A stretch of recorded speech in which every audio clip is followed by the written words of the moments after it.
Hello.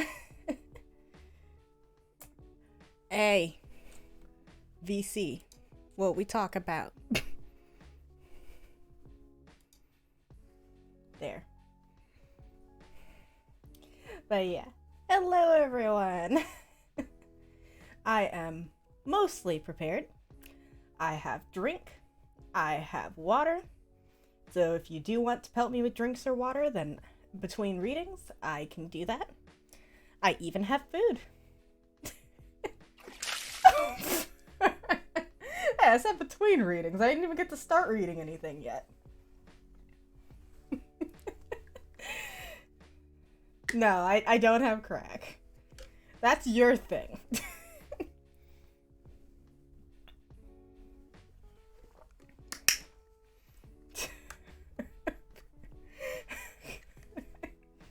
I understand that Becky likes crack, but I don't do that. Alright.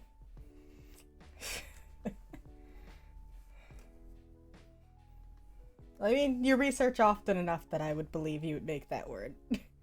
But anyways, we are doing a reading stream.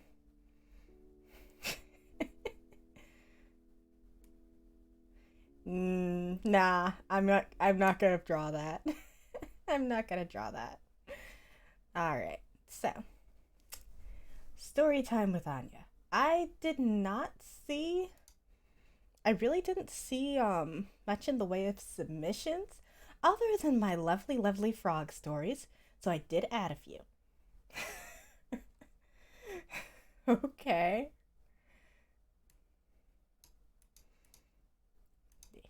Here we go.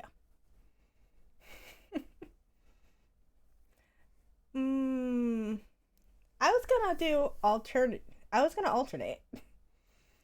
And also, if somebody still wants me to read something, I can. I do not mind adding. But is there a reason? Is there a reason you want me to save the frog stories for later?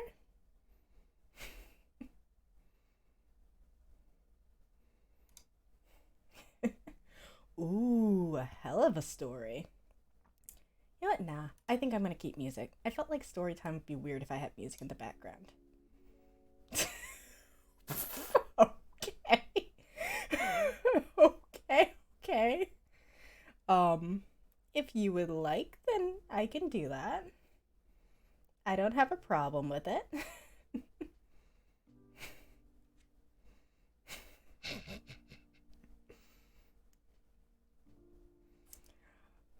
Alright, but anyways, since we are not starting with a frog story, I think I will start with.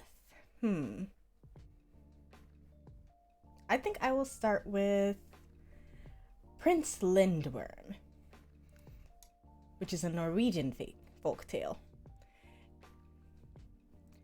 Once upon a time, there was a fine young king who was married to the loveliest of queens. They were all exceedingly happy, all but for one thing. They had no children. And this often made them both sad, because the queen wanted a dear little child to play with. And the king wanted an heir to the kingdom. One day, the king went out for a walk by herself, and she met an ugly old woman. The old woman was just like a witch, but she was a nice kind of witch. Not the cantankerous sort. She said, "Why do you look so doleful, pretty lady?" It's no use by telling you," answered the queen. "Nobody in the world can help me." "Oh, you never know," said the old woman. You just let me hear what your trouble is, and maybe I can put things right." "My dear woman, how can you?" said the queen, and she told her, "The king and I have no children. That is why I'm so distressed." "Well, you needn't be," said the old witch. "I can set that right in the twinkling, if only you do exactly as I tell you. Listen, Tonight, at sunset, take a little drinking cup with two ears, that is handles, and sit underneath it Brain. You can read, Brain. Make the window smaller.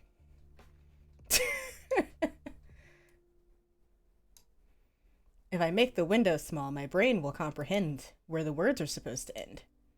Ha ha ha. There we go. I can set that right in just a twinkling, if only you will do exactly as I tell you. Listen. Tonight, at sunset, take a little drinking cup with two ears, that is handles, and put it bottom upwards on the ground in the northeast corner of your garden. Then, go and lift it up tomorrow morning at sunrise, and you will find two roses underneath it, one white and one red. If you eat the red rose, a little boy will be born to you. If you eat the white rose, a little girl will be sent. But whatever you do, you mustn't eat both the roses, or you'll be sorry. That I warn you. Only one, remember that. Thank you 1,000 times, said the queen. This is good news indeed. And she wanted to give the old woman her gold ring, but the old woman wouldn't take it. So the queen went home and did as she had been told, and the next morning at sunrise, she stole out into the garden and lifted up the little drinking cup. She was surprised, for indeed, she had hardly expected to see anything, but there were two roses underneath it, one red and one white.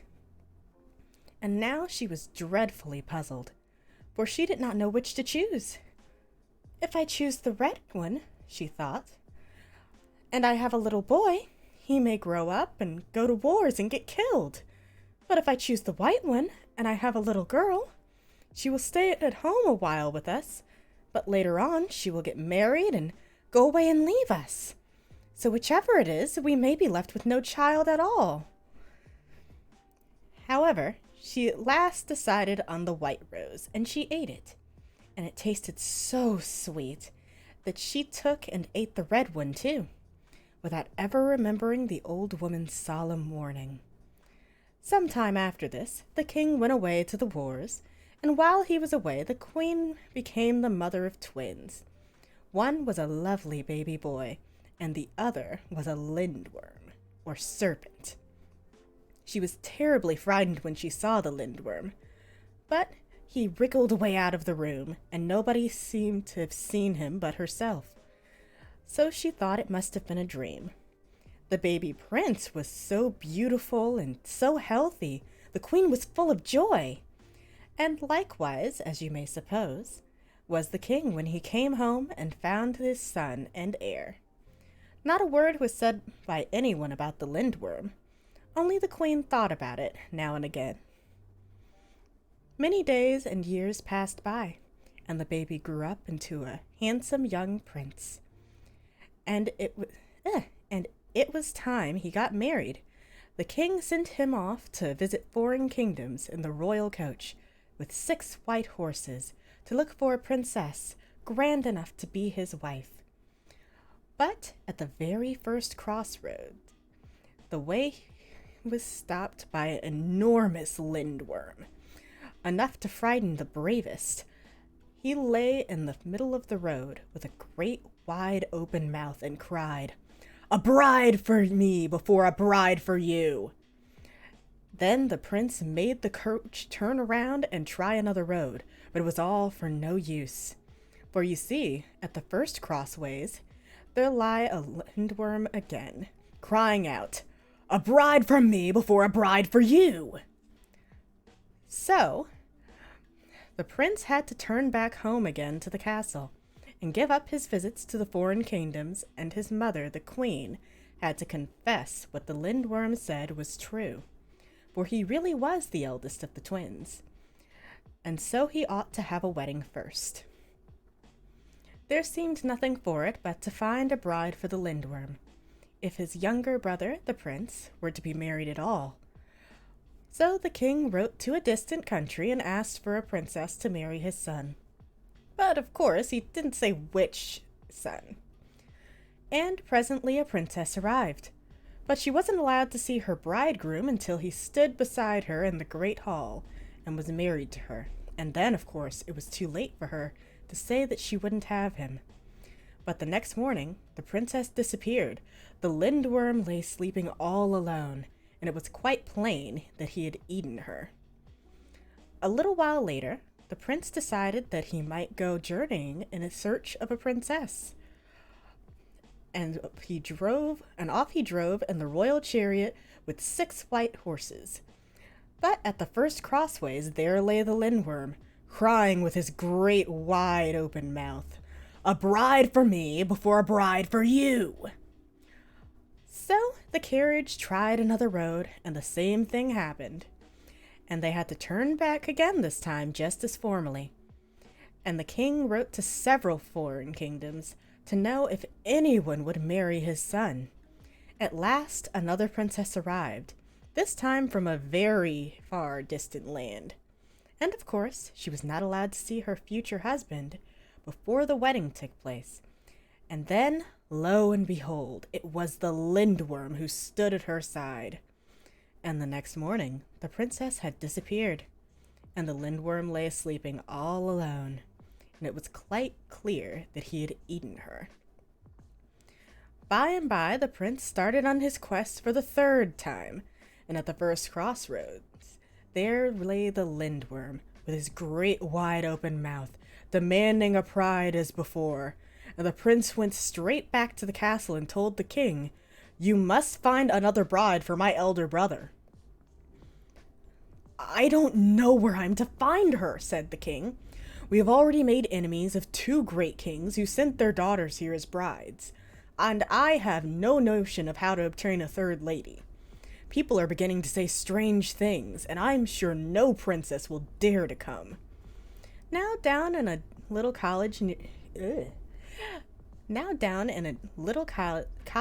near the wood, there lived the king's shepherd, an old man with his only daughter. And the king came one day and said to him, "Will you give me your daughter to marry my son the lindworm? And I will make you rich for the rest of your life." "No, sire," said the shepherd, "that I cannot do. She is my only daughter, and I want her to take care of me when I am old. Besides, if the lindworm would not spare 2 beautiful princesses, he won't spare her either. He will just gobble her up, and she is much too good for such a fate." But the king wouldn't take no for an answer, and the old man had to give in. Well, when the old shepherd told his daughter that she was to be the Prince Lindworm's bride, she was utterly in despair. She went out into the woods, crying and wringing her hands and bewailing her hard fate. And while she wandered to and fro, an old witch woman suddenly appeared out of a big hollow oak tree and asked her, "Why do you look so doleful, pretty lass?" The shepherd girl said, "It's no use my telling you, for nobody in the world could help me." "Oh, you never know," said the old woman. "Just you let me hear what your trouble is, and maybe I can put things right." How can you?" said the girl, "for I am to be married to the king's eldest son, who is a lindworm. He has already married 2 beautiful princesses and devoured them, and now he will eat me too. No wonder I am distressed." "Well, you needn't be," said the witch woman. "All can be set right in the twinkling, if only you do exactly as I tell you." So the girl said she would. "Listen then," said the old woman. "After the marriage ceremony is over, and when it is time for you to retire to rest, you must ask to be dressed in 10 snow-white shifts. And then you must ask for a tub full of lye, that is washing powder, prepared with wood ashes, and a tub of fresh milk, and as many whips as a boy can carry in his arms. And have all these brought into your bread chamber. Then, when the lindworm tells you to shed a shift, you do bid him to slough a skin. And when all his skins are off, you must dip the whips in the lye and whip him. Then you must wash him in fresh milk. And lastly, you must take him and hold him in your arms, if it's only for one moment. The last is the worst notion. Ugh! Said the shepherd's daughter. She shuddered at the thought of holding the cold, slimy, scaly lindworm. Do just as I have said, and all will go well, said the old woman. Then she disappeared again into the oak tree. When the wedding day arrived, the girl was fetched in the royal chariot with the six white horses, and taken to the castle to be decked as a bride. And she asked for 10 snow-white shifts to be brought to her, and the tub of lye, and the tub of milk, and as many whips as a boy could carry in his arms. The ladies and courtiers in the castle thought, of course, this was some bit of peasant superstition, all rubbish nonsense. But the king said, "Let her have whatever she asks for." And she was arrayed in the most wonderful robes and looked like the loveliest of brides. She was led into the hall where the wedding ceremony was to take place, and she saw the lindworm for the first time as he came in and stood by her side. And so they were married, and a great wedding feast was held, a banquet fit for the son of a king. When the feast was over, the bridegroom and bride were conducted to their apartment with music and torches and a great procession. As soon as the door was shut, the lindworm turned to her and said, "Fair maiden, shed a shift." The shepherd's daughter answered him, "Prince Lindworm, slough a skin." No one has ever dared tell me to do that before, said he. But I command you to do it now, she said. And then he began to moan and wriggle, and in a few minutes a long snakeskin lay on the floor beside him. The girl drew off her first shift and spread it on top of the skin. The lindworm said to her again, "Fair maiden, shed a shift." The shepherd's daughter answered him, "Prince Lindworm, slough a skin." No one has ever dared to tell me that before, said he. But I command you to do it now, she said. Then with groans and moans, he cast off the second skin, and she covered it with the second shift. The lindworm said for the third time, "Fair maiden, shed a shift." The shepherd's daughter answered him again, "Prince Lindworm, slough a skin." No one has ever told me to do that before, he said, with his eyes rolling furiously. But the girl was not afraid, and once more she commanded him to do as she bade. And so this went on until 9 lindworm skins were lying on the floor, each of them covered with a snow-white shift, and there was nothing left of the lindworm but a huge, thick mass, most horrible to see. Then the girl seized the whips, dipped them in the lye, and whipped him as hard as she ever could. Then she bathed him all over in the fresh milk, and lastly she dragged him onto the bed and put her arms around him, and she fell asleep at that very moment. The next morning, very early, the king and the courtiers came and peeped through the keyhole. They wanted to know what had become of the girl, but none of them dared enter the room. However, in the end, growing bolder, they opened the door a tiny bit, and there they saw the girl, all fresh and rosy, and lay beside her no lindworm, but the handsomest prince that anyone could wish to see. The king ran out and fetched the queen, and after that, There were such rejoicings in the castle as were never known before or since. The wedding took place all over again, much finer than the first, with festivals and banquets and merrymaking for days. No, weeks. No bride was ever so beloved by a king and queen as this peasant maid from the shepherd's cottage, and there was no end to their love and kindness toward her, because by her sense and calmness and courage, she had saved their son, Prince Lindworm. Okay, so that's the first story. The story of Prince Lindworm. Why the face? I like that story.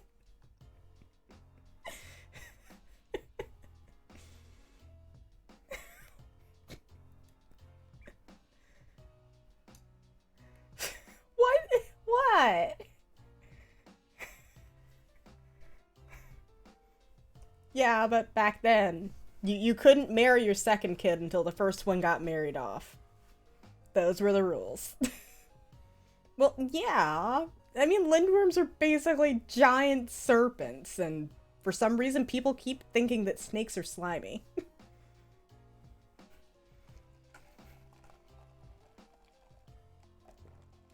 And get a sip after that. It's a lot of talking.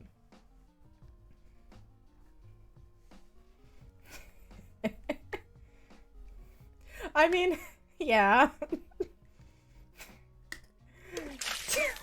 Okay, I'm drinking.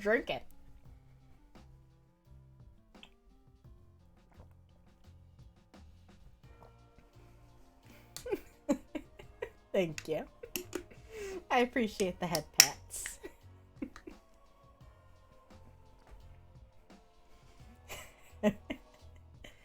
But yeah. So there's Prince Lindworm. And now let's see. I think I shall do one of the frog fables. I'm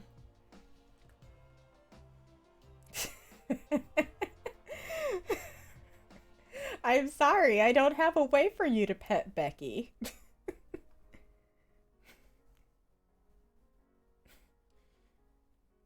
Let's see. I'll work on figuring out a way to pet Becky, because I did not think of it. Let's see. How about a frog in a milk pail? Yeah, let's do the frog in the milk pail. I can't do that. I don't have hand tracking. I can't do that. One day I can have hand tracking, but not right now. Alright, so how's about like a quick short one? Oh dear. No, that's not what I wanted you to do, internet. There we go. Right in the middle. Right where I want you. Alright, let's see. Frog in a milk pail. A frog was hopping around a farmyard when it decided to investigate the barn. Being somewhat careless and maybe a little too curious, he ended up falling into a pail half filled with fresh milk. As he swam about attempting to reach the top of the pail, he found that all the sides of the pail were too high and steep to reach. He tried to reach his back legs to push off the bottom of the pail, but found it too deep. But this frog was determined not to give up, and he continued to struggle. He kicked and squirmed until at last, all his churning about in the milk had turned the milk into a big hunk of butter. Now the butter was solid enough for him to climb up onto and get out of the pail. So remember, never give up. I mean, yeah, but it's still cute. I wouldn't eat the butter, but it's cute. It's a cute story. It definitely had a better ending for the frog than the scorpion and the frog, which was the first story I read on stream. Not this one, like, this is the first one I ever read on a stream.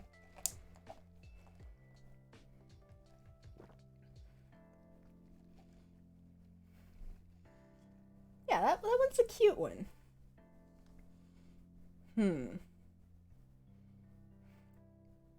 How about we follow it up with something that's slightly less cute? How about we do The Mouse, the Bird, and the Sausage, which is one of the lesser known Grimm fairy tales. Once upon a time, there was a mouse, a bird, and a sausage, and they formed a partnership. They kept house together, and for a long time they lived in peace and prosperity, acquiring many possessions. The bird's task was to fly into the forest every day to fetch wood. The mouse carried water and made the fire and set the table. The sausage did the cooking. Whoever is too well off always wants to try something different. Thus one day the bird chanced to meet another bird who boasted to him of his own situation. This bird criticized him for working so hard while the other two enjoyed themselves at home. After the mouse had made the fire and carried the water, she could sit on the parlor and it's water time. Water time.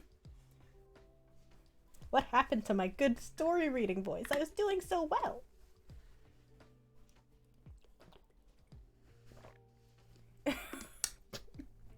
Yes. Made a silly voice. Okay. This bird criticized him for working so hard while the other two enjoyed themselves at home. For after the mouse had made the fire and carried the water, she could sit in the parlor and rest until it was time for her to set the table. The sausage only had to stay by the pot, watching the food cook. When mealtime approached, he would slither through the porridge or vegetables, and thus everything was greased, salted, and ready to eat. The bird would bring his load of wood home, and they would eat their meal, and then sleep soundly until the next morning. It was a great life. The next day, because of his friend's advice, the bird refused to go into the forest, saying that he had been their servant long enough. He was no longer going to be a fool for them. Everyone should try a different task for a change. The mouse and the sausage argued against this, but the bird was the master, and he insisted they give it a try. The sausage was to fetch wood, the mouse became the cook, and the bird was to carry water. And what was the result? The sausage trudged off to the forest, the bird made the fire, and the mouse put on the pot and waited for the sausage to return with the wood for the next day. However, the sausage stayed out so long that the other two feared that something bad had happened. The bird flew off to see if he could find him. A short distance away, he came across a dog that had seized the sausage as free booty and was making off with him.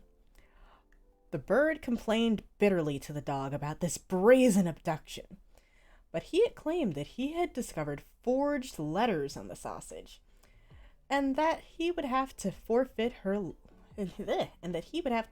his life to him. Filled with sorrow, the bird carried the wood home. Filled with sorrow, the bird carried the wood home himself and told the mouse what he had seen and heard. They were very sad, but they were determined to stay together and make the best of it.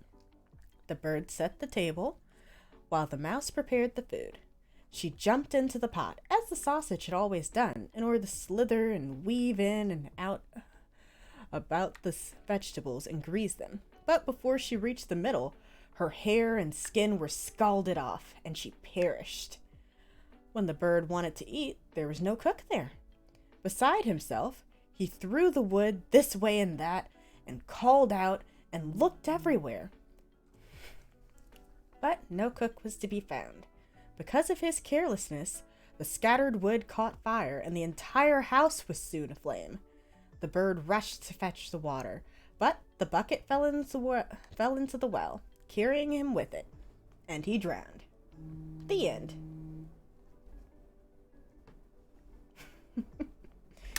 So yeah. In other news, the bird ruined the entire arrangement. But seriously, I mean, yeah, it's a little sad. I mean, it's Brothers Grimm. Sometimes there's gonna be bad endings. It's a grim fate.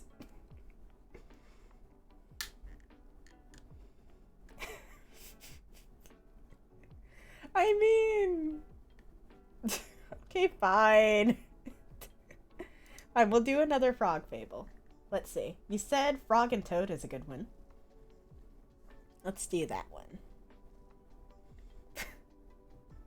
Okay, no matter what, the bird... good grief. The bird, the mouse, and the sausage can't end worse than the boiled toad. I feel like that one has to end... that one has to end pretty badly. Let's see.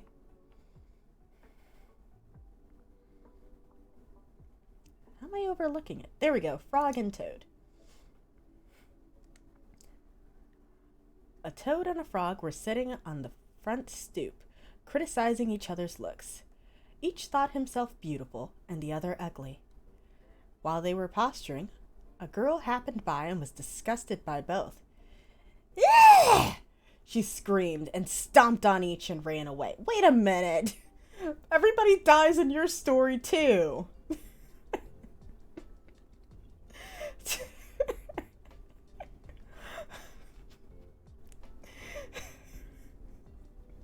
Hey, I read that one on suggestion. Yeah, that was it. That's the whole thing. But yeah, I picked this one on suggestion.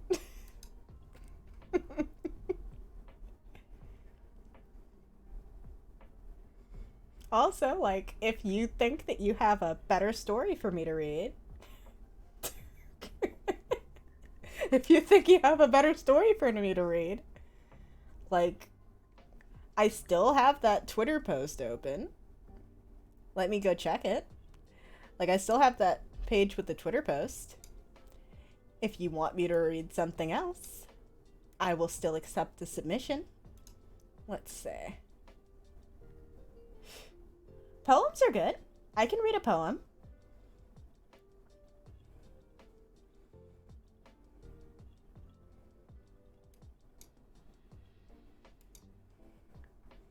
But for now, we pretty much have my fairy tales, and, like, we got fairy tales, and we got frogs.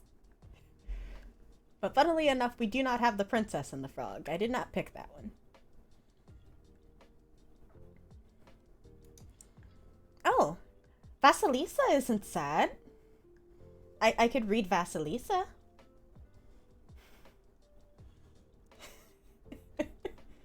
Ah, okay. I understand.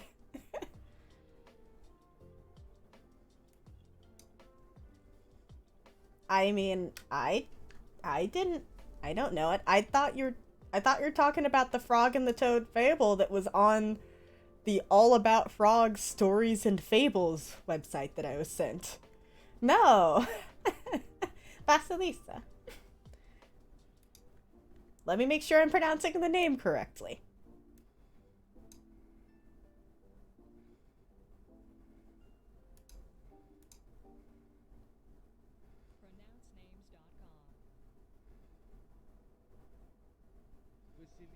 Vasilisa.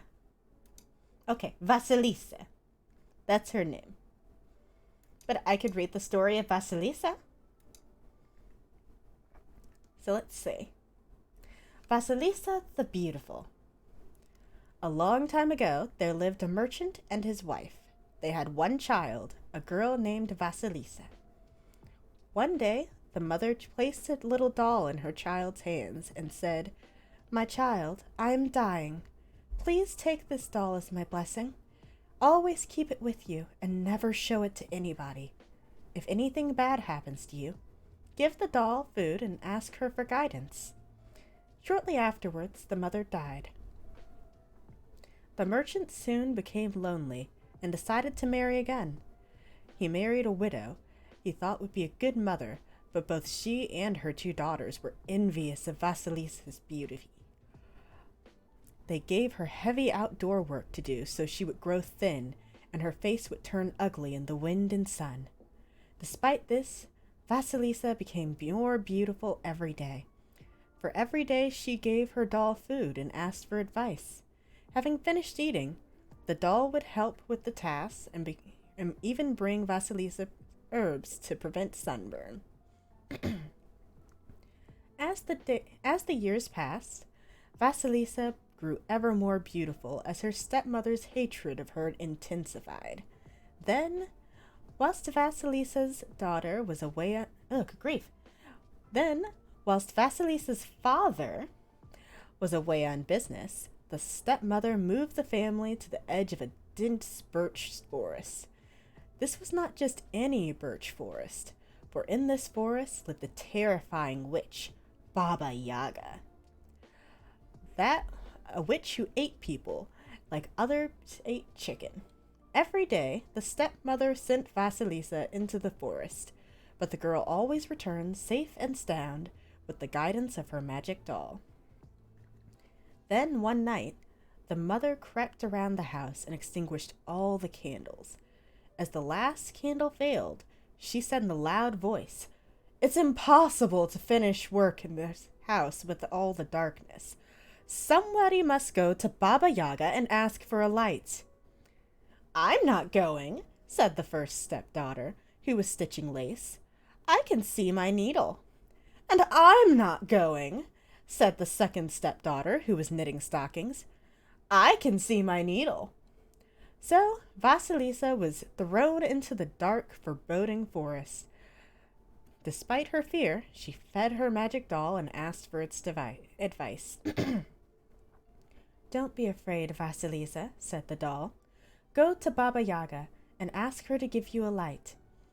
All that night, Vasilisa walked nervously through the forest, holding the doll who guided her path. Then, suddenly, she saw a horseman rushing by. His face and clothes were white, and he was riding a white horse. As he passed, the first dawn appeared across the sky. Then, another horseman came by. His face and clothes were red, and he was riding a red horse. As he passed, the sun began to rise. Vasilisa had never seen such strange men, and she was very surprised. She walked all day until at last she came to Baba Yaga's hut, which stood foreboding on its large chicken legs. A fence made of human bones surrounded the hut. It was crowned with human skulls. The gate had a sharp set of teeth that served as a lock. Vasilisa was terribly afraid. Suddenly, another horseman galloped by. His face and clothes were black, and he was riding a black horse. He rode through the gates and disappeared. As he passed, night descended. As the sky darkened, the eyes of the skulls began to glow. Their light illuminated the forest. Vasilisa trembled. She wanted to run, but her legs would not move. Almost immediately, she heard a hideous noise. The earth shook. The trees groaned. There was Baba Yaga riding in her mortar. She stopped, sniffed the air. "I smell a human," she cried. "Who is there?" Vasilisa stepped forward, trembling with fear, and said, "I am Vasilisa. My stepmother sent me to ask you for a light." "I know of her," Baba Yaga replied. "Stay with me a while. If you work well, I will give you your light. If you do not, I will cook and eat you." Baba Yaga commanded the gates to open and rode in. Vasilisa followed. The gates closed fast behind her. As they entered the hut, Baba Yaga ordered Vasilisa to bring her what was on the stove. There was enough food to feed 10 men. and then from the cupboard she collected kivas, a drink made from fermented rye flour, mead, a drink made from fermented honey, beer, and wine. Baba Yaga drank and ate everything. She left Vasilisa with nothing but a crust of bread. "I'm tired," Baba Yaga said. "Tomorrow, Vasilisa, you must clean the yard, and sweep the hut, and cook the supper, and wash the linen. Then you must go to the corn bin, and separate seed by seed the milkweed corn from the good corn. And mind you, move all the black bits. If you do not complete these tasks, I will eat you." Soon Baba Yaga started snoring. Her long nose rattled against the roof of the hut. Vasilisa took her doll out of the pocket and gave it a crust of bread and said, "Please help me. Baba Yaga has given me an impossible task to do, and if I fail, she'll eat me." The doll replied, "Don't be afraid, Vasilisa. Eat your supper and go to bed.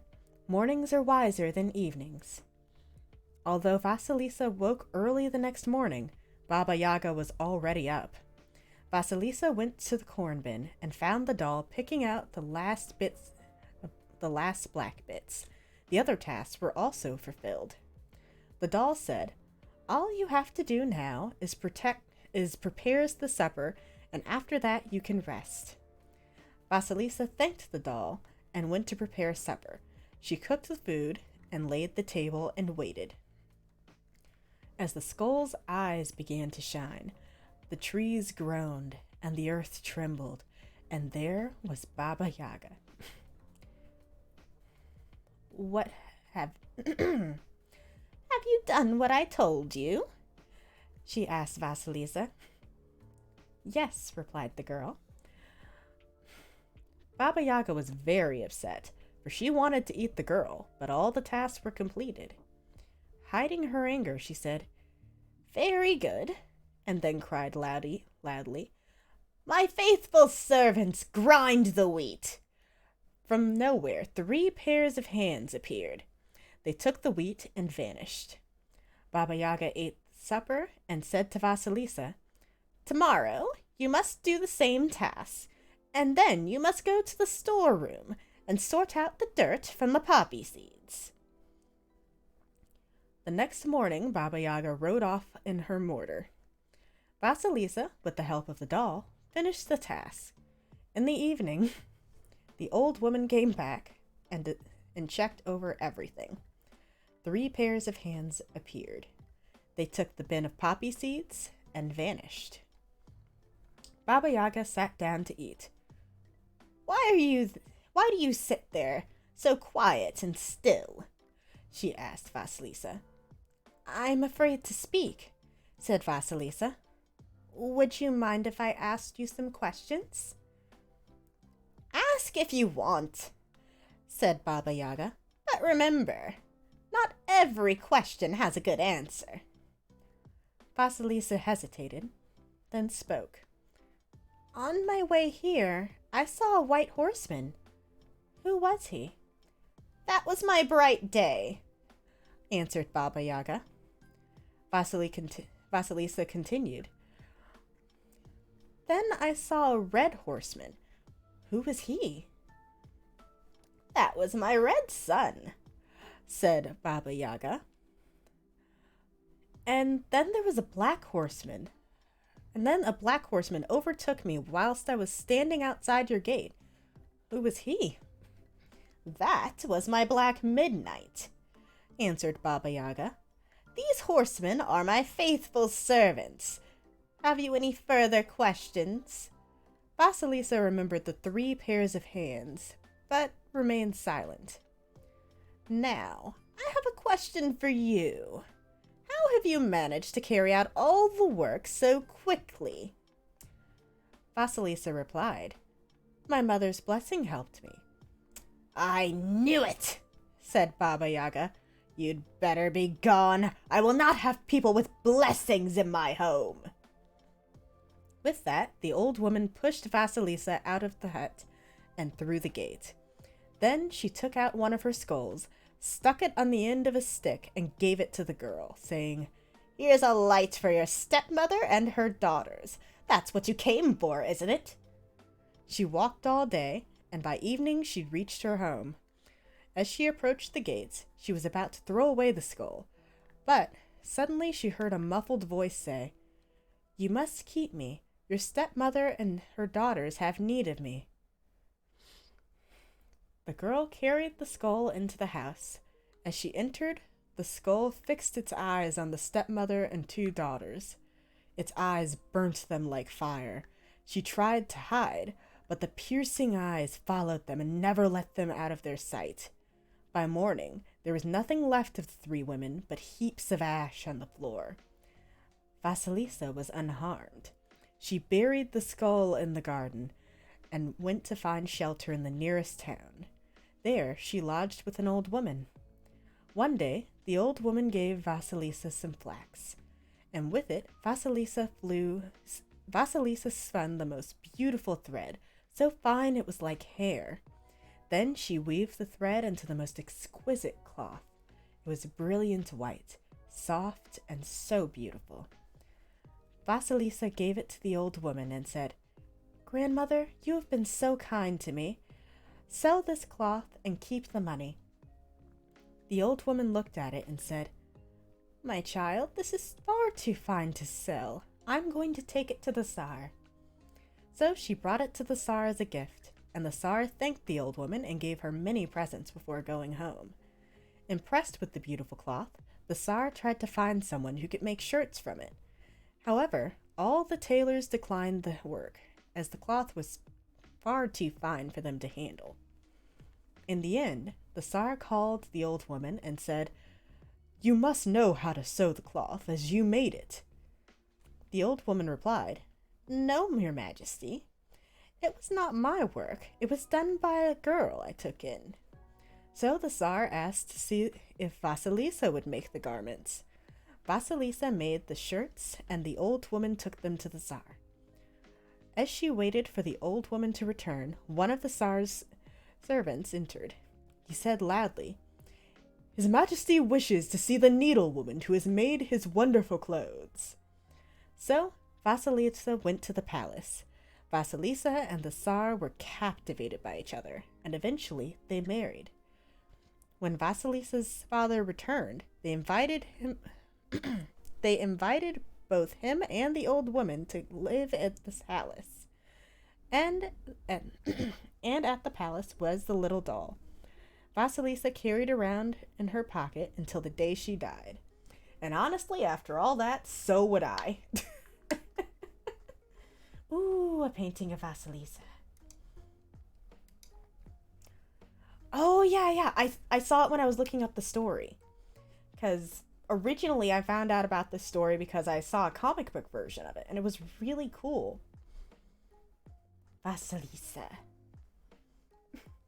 Hello. And let's see. Frog and Toad.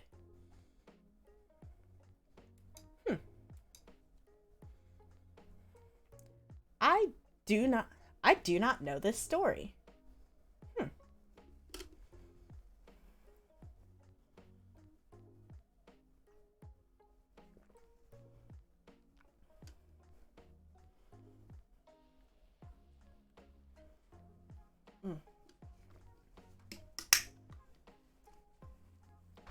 Have to get water after that.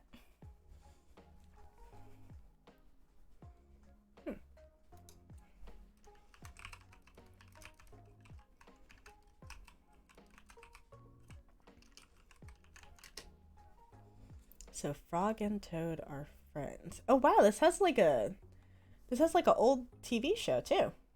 Looks like it's done with puppets. Oh no, it's stop motion.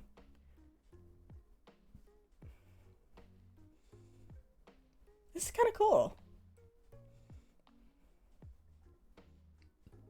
I don't think I've ever heard of this.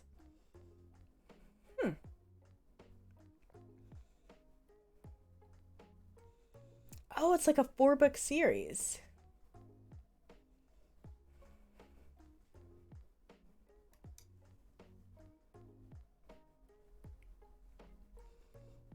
wouldn't mind.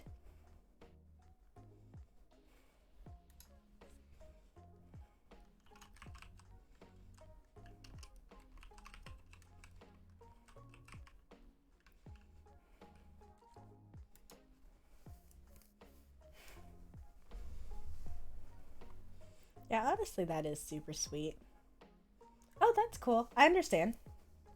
You mentioned that you needed to clean it.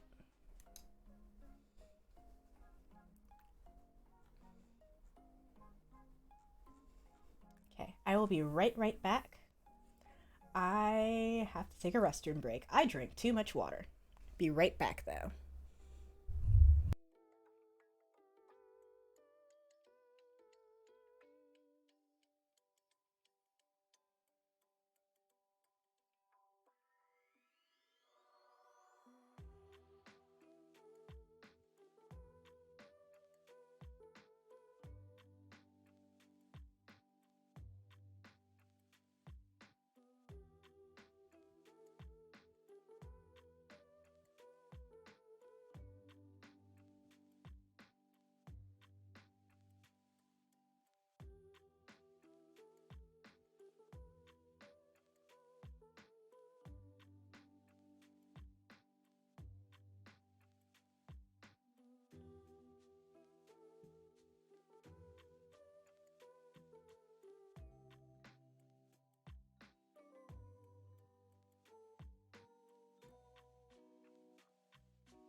Alright, I'm back.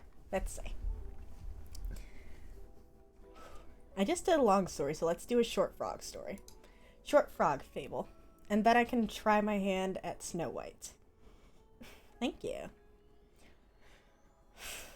So let's see. I shall do the hares and the frog. The hares and the frogs. The hares and the frogs. The hares were so persecuted by other beasts, they did not know where to go. As soon as they saw a single animal approach them, they used to run off. Then, one day, they saw a troop of wild horses stampeding about, and in quite a panic, all of the hares scuttled off to a nearby lake, determined to drown themselves rather than live in such a continual fate of fear.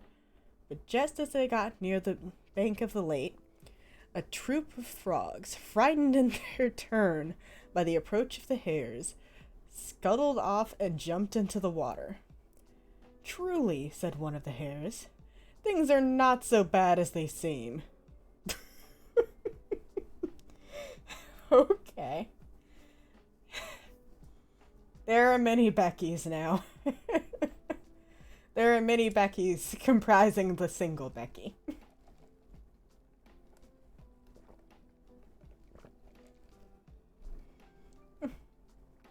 Let's see.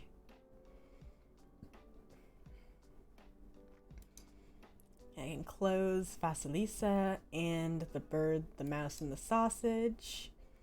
So I already read those.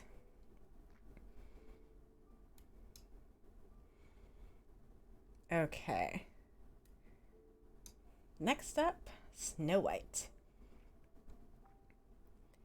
It was the middle of winter, and the snowflakes were falling like feathers from the sky, and a queen sat at her window working, and her embroidery frame was of ebony.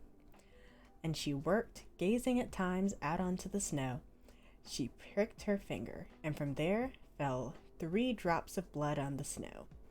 And when she saw how bright and red it looked, she said to herself, "Oh, if only I had a child as white as snow, and red as blood, and as black as the wood of this embroidery frame." Not very long after, she had a daughter, with skin as white as snow, lips as red as blood, and hair as black as ebony. And she was named Snow White. And when she was born, the queen died. Be careful what you wish for, I guess. Let's see. After a year had gone by, the king took another wife, a beautiful woman, but proud and overbearing. She could not bear to be surpassed in beauty by anyone. She had a magic looking glass, and used to stand before it and look at it and say, "Looking glass upon the wall, who is the fairest of them all? Who is the fairest of us all?" "You are the fair." No, Becky, what? Yeah, get water again. Okay. "Looking glass upon the wall, who is the fairest of us all?" And the looking glass would answer, "You are the fairest of them all." And she was contented, for she knew that the looking glass spoke the truth. Now Snow White was growing prettier and prettier, and when she was 7 years old, she was beautiful as day, far more so than the queen herself. So one day, when the queen went to her mirror and said, "Looking glass on the wall, who is the fairest of us all?" it answered, "Queen, you are full fair, 'tis true, but Snow White is fairer than you." This gave the queen a great shock, and she became yellow and green with envy. And from that hour, her heart turned against Snow White, and she hated her. And the envy and pride grew like ill weeds in her heart, higher and higher every day, until she had no peace, day or night. At last she sent for a huntsman and said, "Take the child out into the woods, so that I may set eyes on her no more. You must put her to death, and bring me her heart for a token." The huntsman consented, and led her away, but when he drew his cutlass to pierce Snow White's innocent heart, she began to weep, and say, "Oh, dear huntsman, do not take my life. I will go away into the wild wood, and I will never come home again." And as she was so lovely, the huntsman had pity on her and said, "Away with you then, poor child." For he thought the wild animals would be sure to devour her, and it was as if a stone had been rolled away from his heart when he spared to put her to death. Just at that moment, a young wild boar came running by, so he caught it and killed it. Taking out its heart, he brought it to the queen for a token, and it was salted and cooked, and the wicked woman ate it up, thinking that there was an end of Snow White. Now, when the poor child found herself quite alone in the wild woods, she felt full of terror, even of the very leaves on the trees, and she did not know what to do for fright. Then she began to run over the sharp stones and through the thorn bushes, and the wild beasts after her. But they did her no harm. She ran as long as her feet would carry her, and when evening drew near, she came to a little house and went inside to rest. Everything there was small, but as pretty and clean as possible. There stood a little table ready and laid, and covered with a white cloth, and 7 little plates, 7 knives and forks, and drinking cups, and by the wall 7 little beds side by side, covered up with clean white quilts. Snow White, being very hungry and thirsty, ate from each plate a little porridge and bread, and drank out of each little cup a drop of wine, so as not to finish up one portion alone. Then, after that, she felt so tired she lay down on one of the beds, but it did not seem to suit her. One was too long, another was too short, but at last the 7th was quite right. So she lay upon it and committed herself to heaven and fell asleep. When it was quite dark, the masters of the house came home, and they were 7 dwarves, whose occupation was to dig underground under the mountains. When they had lighted their 7 candles, and it was quite light in the little house, they saw that someone must have been in, as everything was not in the same order in which they left. The first said, "Who has been sitting in my little chair?" The second said, "Who has been eating from my little plate?" The third said, "Who has been taking from my little loaf?" The fourth said, "Who's been tasting my porridge?" And the third said, and the fifth said, "Who has been using my little fork?" And the sixth said, "Who has been cutting with my little knife?" And the seventh said, "Who has been drinking from my little cup?" Then the first one, looking round, saw a hollow in his bed and cried, "Who has been lying on my bed?" And the others came up and cried, "Someone has been in our beds too." But when the 7th looked at his bed, he saw little Snow White lying there asleep. Then he told the others, who came running up, crying out in their astonishment, and holding up their 7 little candles to throw a light upon Snow White. "Oh goodness! Oh gracious!" they cried. "What beautiful child is this?" And they were so full of joy to see her that they did not wake her, but let her sleep on. And the 7th dwarf slept with his comrades, an hour at a time with each an hour at a time until each. Why is this sentence so hard? An hour at a time until the night had passed. When it was morning, Snow White woke and saw the 7 dwarves. She was very frightened, but they seemed quite friendly, and asked her what her name was, and she told them. And then they asked her how she came to be in their house, and she relayed to them how her stepmother had wished her to be put to death, and how the huntsman had spared her life, and how she had run the whole day long until she at last found their little house. Then the dwarves said, "If you will keep our house for us, and cook, and wash, and make our beds, and sew, and knit, and keep everything tidy and clean, then you may stay with us, and you shall lack nothing." "With all my heart," said Snow White. And so she stayed and kept the house in good order. In the morning, the dwarves went to the mountain to dig for gold. In the evening, they came home, and their supper had to be ready for them. All the long day, the maiden was left alone, and the good little dwarves warned her, saying, "Beware of your stepmother. She will soon know you're here. Let no one in the house." Now, the queen, having eaten Snow White's heart, as she supposed, felt quite sure that she was first and fairest. So she came to her mirror and said, "Looking glass upon the wall, who is the fairest of us all?" And the glass answered, "Queen, thou art of beauty rare, but Snow White, living in the glen with the 7 little men, is 1,000 times more fair." Then she was very angry, for the glass always spoke the truth, and she knew that the huntsman must have deceived her, and that Snow White must still be living. And she thought and thought how she could manage to make an end of her, for as long as she was not the fairest in the land, envy left her no rest. At last she thought of a plan. She painted her face and dressed herself like an old peddler woman, so that no one would have known her.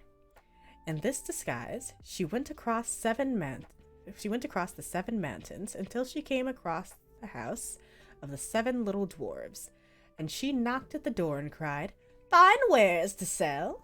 Fine wares to sell!" Snow White peeped out of the window and cried, "Good day, good woman, and what have you to sell?" "Good wares, fine wares," she answered. "Laces of all colors," and she held up a piece that was woven of variegated silk. "And I need not be afraid of letting in this good woman," thought Snow White, and she unbarred the door and bought the pretty lace. "What a figure you are, child," said the old woman. "Come and let me lace you up properly for once." Snow White, suspecting nothing, stood up before her and let her lace her with the new lace. But the old woman laced so quick and tight that it took Snow White's breath away, and she fell down as dead. "Now you are done with being the fairest," said the old woman as she hastened away. Not long after that, towards evening, the 7 dwarves came home and were terrified to see their dear Snow White lying on the ground, without life or motion. They raised her up, and when they saw how tightly she was laced, they cut the lace in 2. Then she began to draw breath, and little by little she returned to life. When the dwarves heard what happened, they said, "The old peddler woman was none other than the wicked queen. You must be aware of letting anyone in when we're not here."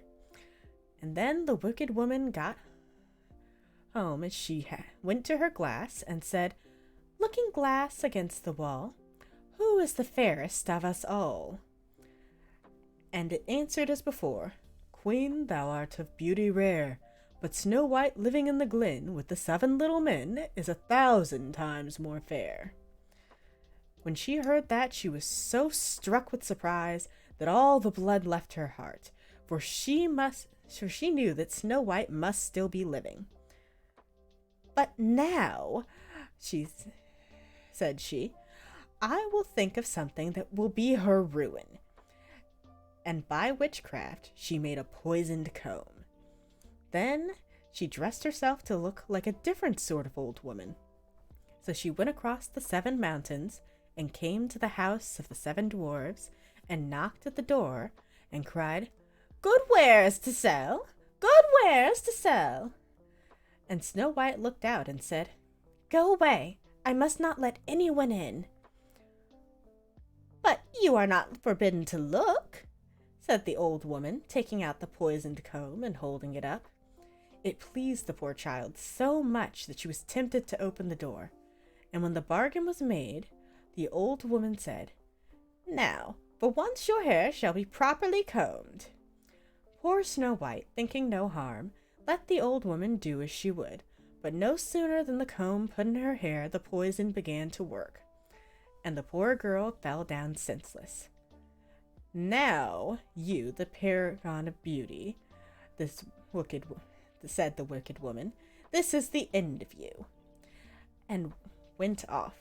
By good luck, it was now near evening, and the 7 dwarves came home.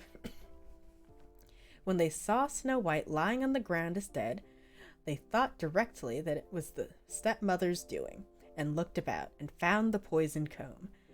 And no sooner that they had drawn it out of her hair, Snow White came to herself, and related all that passed. Then they warned her once more to be on her guard, and never let anyone in the door. And the queen went home and stood before her looking-glass and said, "Looking glass against the wall, who is the fairest of us all?" And the looking-glass answered as before, "Queen, thou art of beauty rare, but Snow White living in the glen with the 7 little men is 1,000 times more fair. Then, when she heard that looking glass speak, thus she trembled and shook with anger. "Snow White shall die," she cried, "though it should not cost me my own life."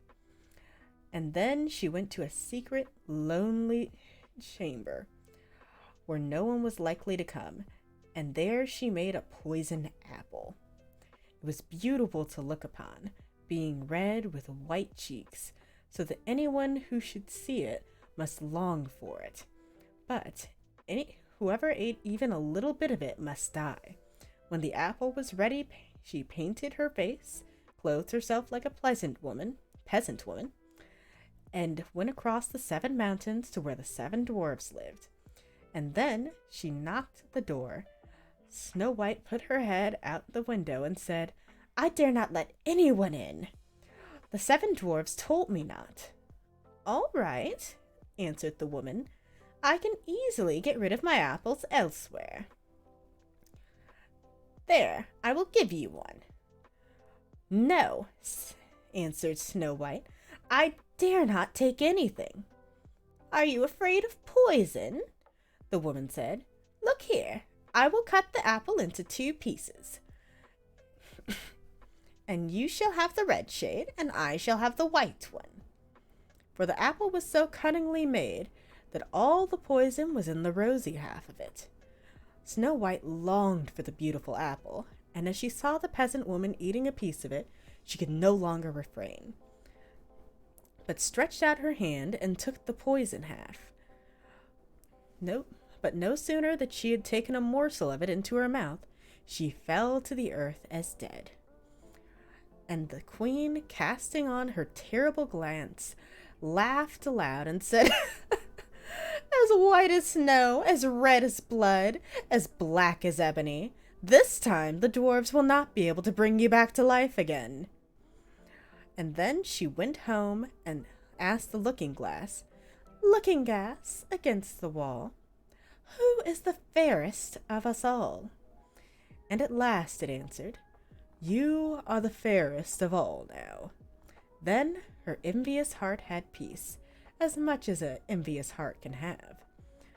The dwarves then, when they came home in the evening, saw Snow White lying on the ground, and there came no breath out of her mouth, and she was dead.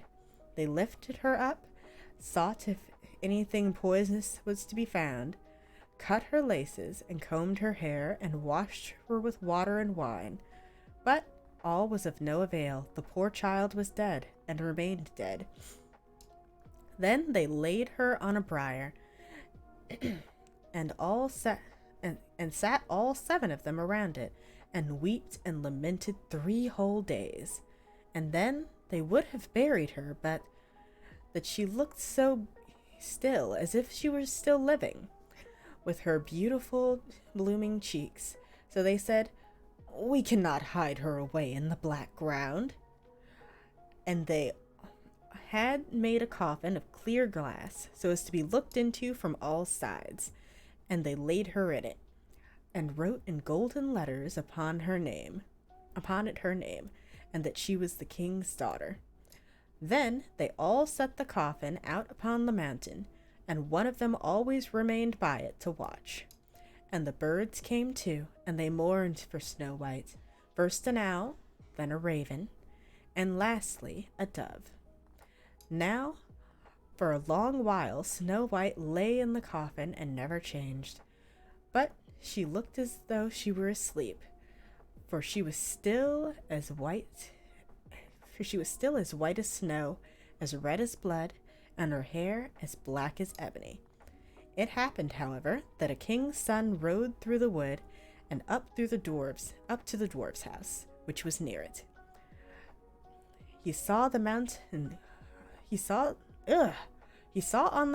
the coffin and the beautiful Snow White within, and he read what was written in golden letters upon it. And then he said to the dwarves, "Let me have the coffin, and I will give you whatever you like to ask for it." But the dwarves told him that they could not part with it for all the gold in the world. But he said, I beseech you, give it to me, for I cannot live without looking upon Snow White. If you consent, I will bring you great honor and care for you as if you were my brethren." When he spoke, the good little dwarfs had pity upon him and gave him the coffin. And the king's son called his servants and bid them to carry it away on their shoulders. Now, as it happened, they were going along that they stumbled over a bush, and with the shaking the bit of poisoned apple flew out of her throat. It was not long before she opened her eyes, threw up the cover of the coffin, and sat up, alive and well. "Oh dear, where am I?" cried she. The king's son answered full of joy, "You are near me." And relaying all that happened, he said, "I would rather have you than anything in the world. Come with me to my father's castle, and you shall be my bride." And Snow White was kind, and she went with him, and the wedding was held with pomp and great splendor. But Snow White's wicked stepmother was also bidden to the feast, and when she had dressed herself in beautiful clothes, she went to her looking-glass and said, "Looking-glass upon the wall, who is the fairest of us all?" And the looking-glass answered, "O Queen, though you are of beauty rare, the young bride is 1,000 times more fair." Then she railed and cursed and was beside herself with disappointment and anger. First she thought she would not go to the wedding, but then she felt that she would have no peace until she saw the bride. And when she saw, she knew her for Snow White, and could not stir from the place for anger and terror. For they already had red-hot iron shoes, in which she had to dance until she fell down dead. Okay. Yeah, it's the Brothers Grimm version.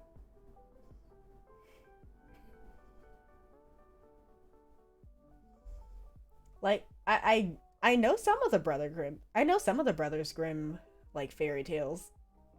And I've read some of the original ones. I haven't actually read the whole of this one until now.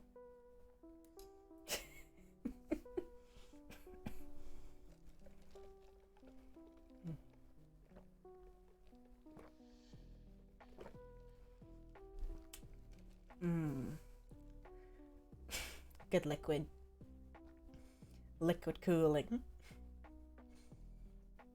Alright, so that was Snow White. Oh no. Wait, why are you gonna have the worst sunburn tomorrow?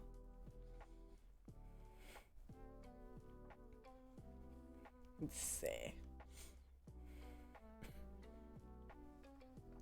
Also, I did manage to find Frog and Toad are friends. Okay. So I'm going to read that. I think I'm going to read one more Toad story. I'm sorry, one more Frog story. And then I'll read Frog and Toad are friends. And maybe one long story. Like, I'll read one of the stories in Frog and Toad are friends. And then I think I might read one long story. And then I will call an end to the story reading.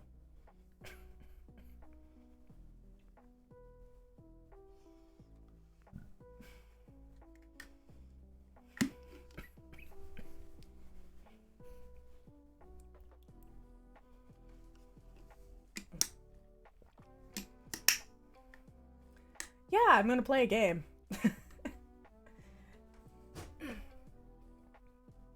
I'm half tempted to try Hades again. And see if my computer still hates 80s now that I have updated my graphics card. You wish to anger Poseidon, why?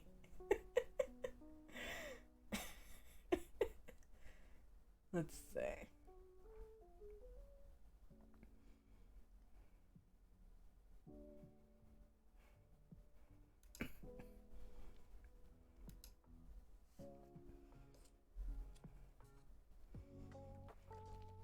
You know, you're not wrong. Texas needs rain. Texas needs all the rain.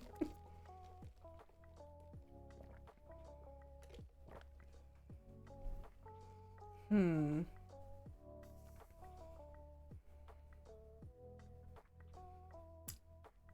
I'm gonna go with... Okay, how about the ass and the frogs? Let's go with that.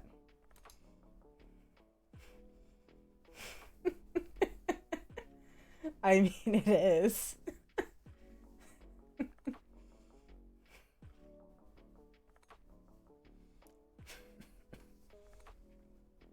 Let's see. The ass and the frogs. An ass carrying a load of wood passed through a pond, and he was crossing through the water as he lost his footing, stumbled, and fell, and not being able to rise on account of his large load, groaned heavily. Some frogs, frequenting the pool, heard its lamentation, and said, "What would you do if you had to live here as we always do?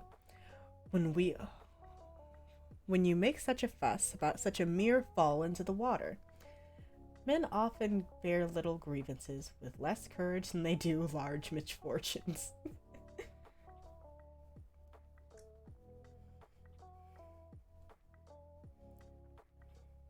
I mean, yeah. But Texas kind of always needs water. Not as bad as California, though.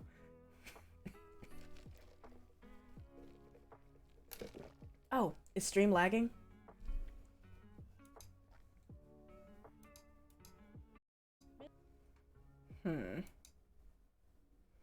Is stream being laggy? Ah! Why?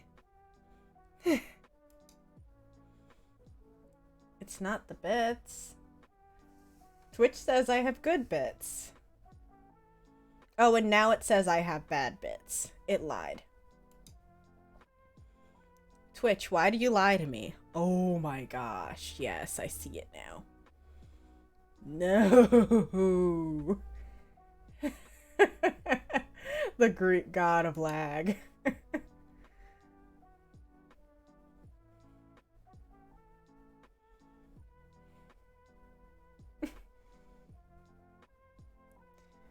Oh, okay, it's suddenly stable. So hopefully it stays that way. Let's see. In the meantime, let's do Frog and Toad are friends. Spring. Frog ran up to the Toad's house. He knocked on the front door, and there was no answer. "Toad? Toad?" shouted Frog. "Wake up! It's spring!" "Ugh," said a voice from inside the house. "Toad! Toad!" "The sun is shining. The snow is melting. Wake up!" "I am not here," said the voice. Frog walked into the house. It was all dark. The shutters were closed. "Toad, where are you?" called Frog.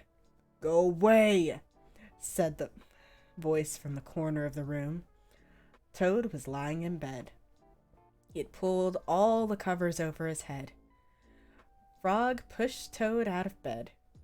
He pushed him out of the house and onto the front porch. Toad blinked in the bright sun. "Help! I cannot see anything." "Don't be silly," said the frog. "What you see is clear, warm light of April, and it means we can begin a whole new year together, Toad. Think of it," said Frog. "We will skip through the meadows and run through the woods and swim in the river, and in the evenings we will sit right here on this front porch and count the stars."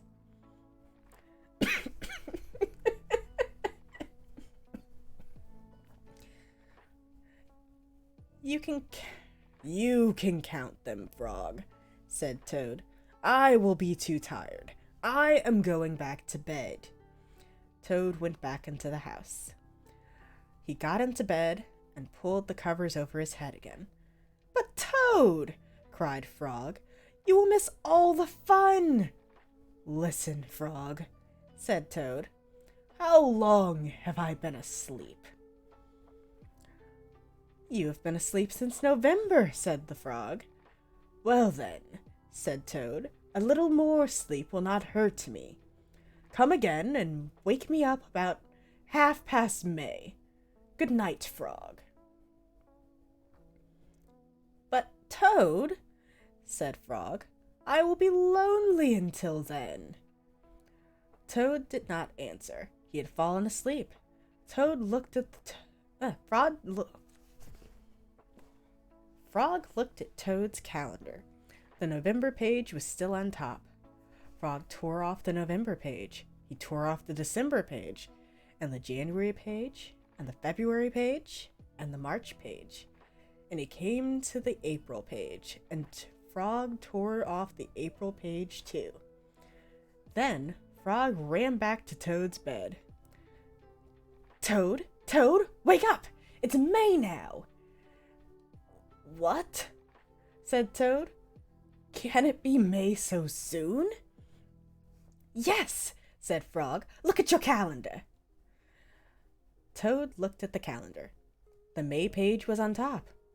Why, it is May, said Toad as he climbed out of the bed. Then he and Frog ran outside to see how the world was looking in spring.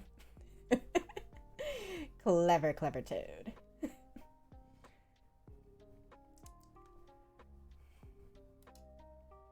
Okay. Twitch is saying that my... Oh no. Why is it going back down? Twitch, I need these bits. But yeah, that was actually a really cute story. I probably would have really liked that. Probably would have been right up there with like Winnie the Pooh when I was a kid. Let's see.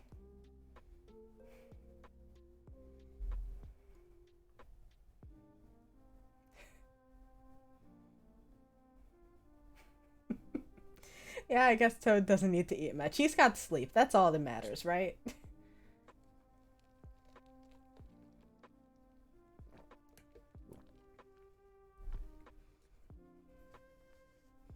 Alright. So let's see. What do I have left on my list of stories that I grabbed?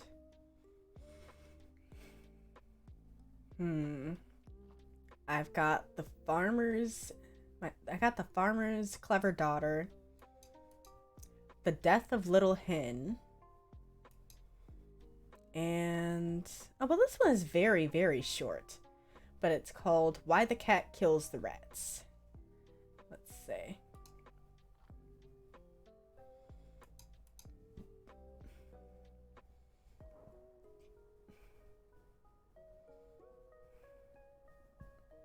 I don't know. The art is pretty charming. Oh, you're talking about like an animated version. I just saw the book version. I did see one that actually no. I saw the one that was like stop motion. I didn't see it in motion, but it looked pretty cute. I'd probably check it out. I'll probably like check it out just out of curiosity at some point. I always liked animation. Just a cool medium.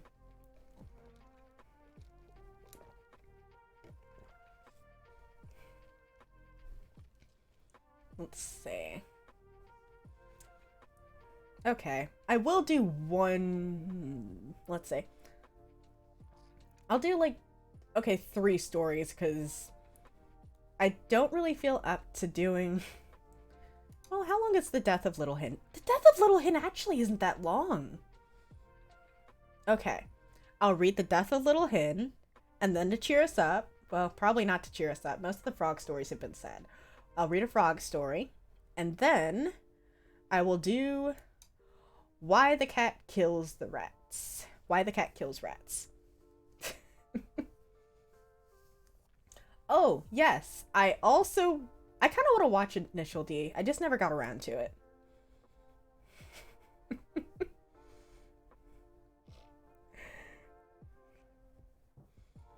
Pretty much all I know about is the Eurobeat stuff, no. Eurobeat, car races. There's a video game version of Initial D at like an arcade nearby, and I suck at it. But yeah, let's see. Okay, so I'll do the death of Little Hen. So the death of Little Hen. One time, the little hen and the little rooster went to Nut Mountain, and they agreed that whoever would find a nut would share it with the other. Now, the little hen found a large, large nut. But wanting to eat the kernel by herself, she said nothing about it. However, the kernel was so thick that she could not swallow it. It got caught in her throat, and fearing she would choke to death, she cried out, "Little rooster, I beg you, run as fast as you can to the well and get me some water, or else I'll choke to death." The little rooster ran to the well as fast as he could and said, "Well, give me some water, for the little hen is lying on Nut Mountain.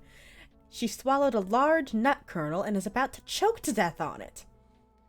The well answered, "First run to the bride and get some red silk from her." The little rooster ran to the bride. "Bride, give me some red silk, and I'll give the red silk to the well, and the well will give me some water, and I will take the water to Little Hen, who is lying on Nut Mountain. She swallowed a large nut kernel and is about to choke to death on it."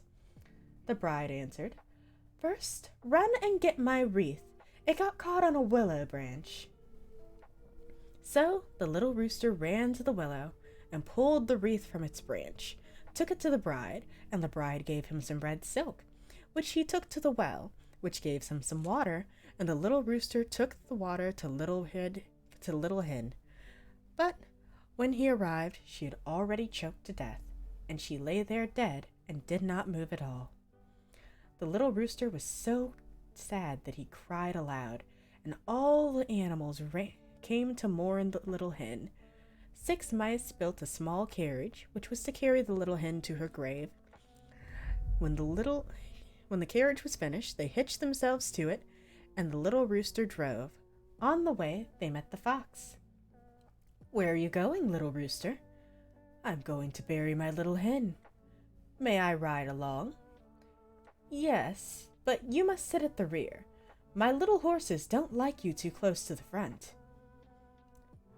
So he sat at the rear, and then the wolf and the bear and the elk and the lion and all the animals in the forest, they rode on until they came to a brook. "How can we get across?" said the little rooster. A straw was lying next to the brook, and he said, "I'll lay myself across, and you can drive over me." But just as the 6 mice got onto the straw, it slipped into the water, and all 6 mice fell in and drowned. They did not know what to do until a coal came along and said, "I am large enough. I will lay myself across and you can drive over me." So the coal laid itself across the water. But unfortunately, it touched the water, hissed, and went out, and it was dead.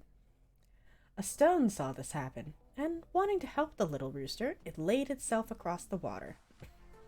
The little rooster pulled the carriage himself.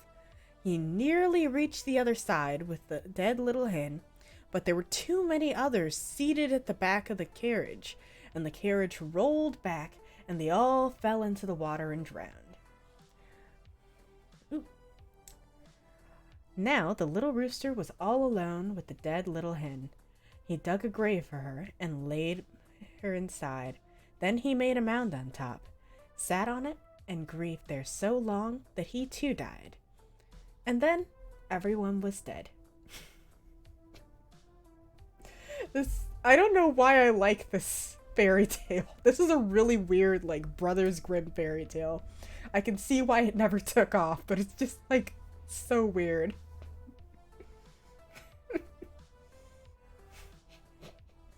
I think,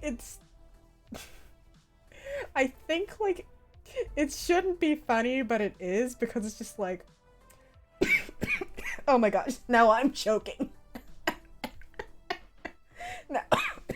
Now I'm choking. I'm Little Hen.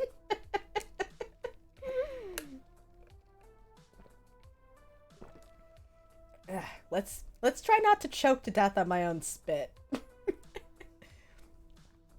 But yeah.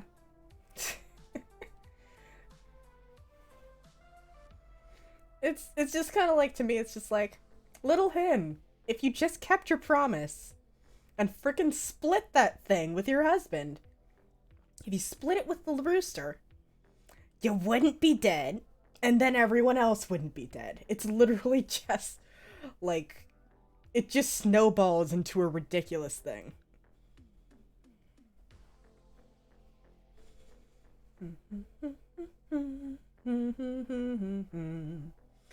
Ba-da-da-da.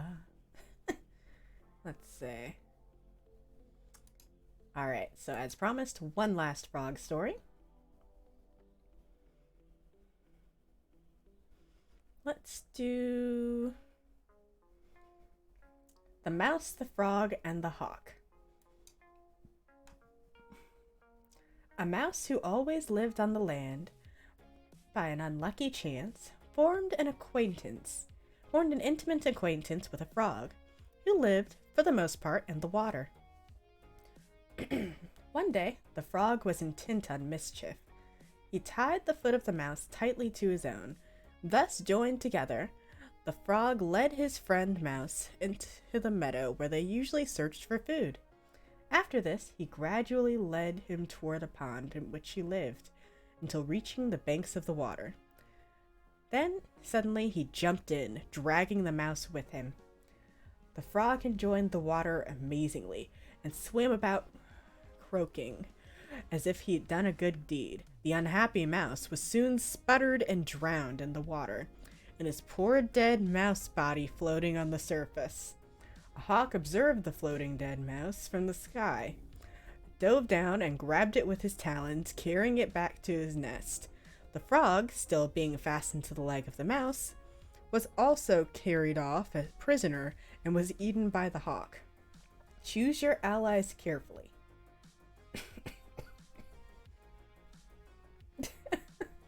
What? Wait, which one? Oh, what the heck? What happened to the... Were you trying to post a link? Tycho? Oh, putting your keys back on. Putting your keys back on. That makes sense. That makes sense.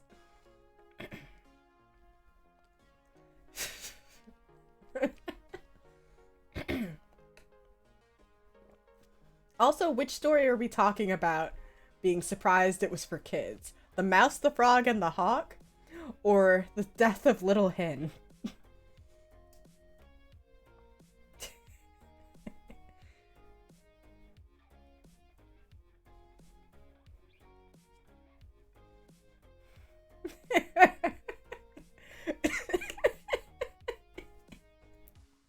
Even Snow White? Even like when I read OG Snow White? Yeah, I was just gonna say Frog and Toad was definitely a kid's appropriate story, though.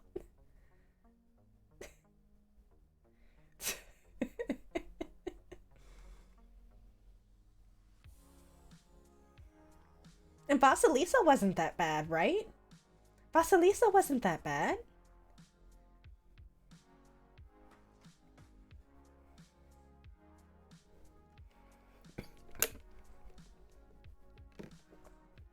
I don't know what a coy wolf is. Let's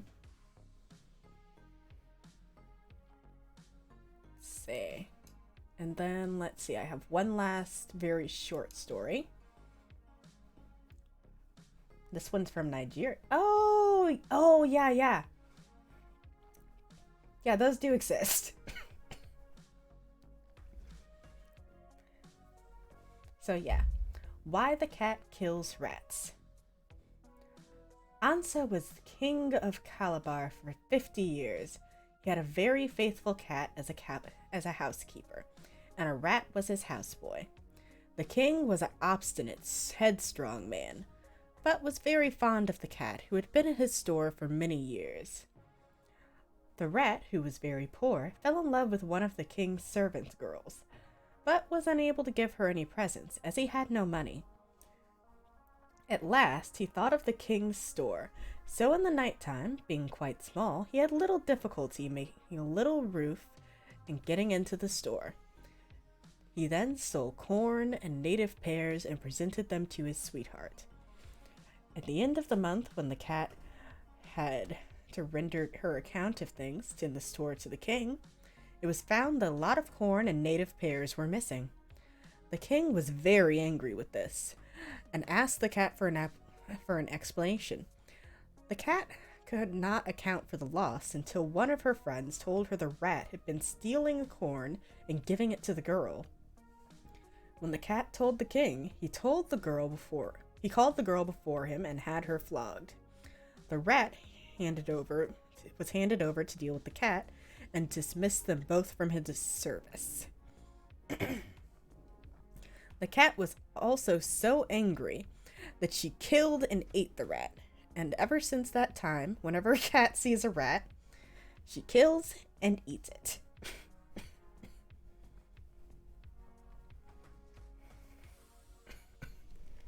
I don't know that. This one's about cats. Cats and rats.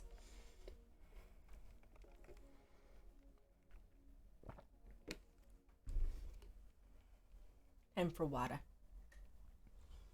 Tasty water. You know what? Okay. I will save the rest of Frog and Toad Are Friends for future stream. Because I don't think this will be my last reading stream.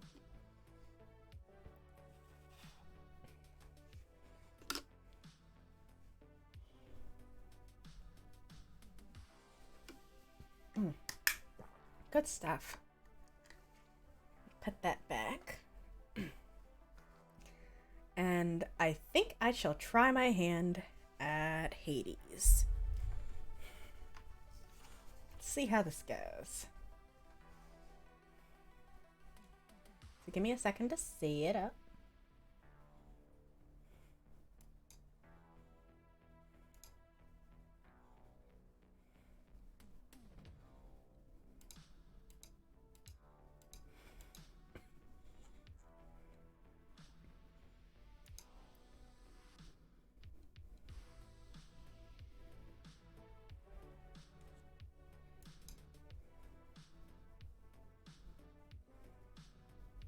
See, where are you?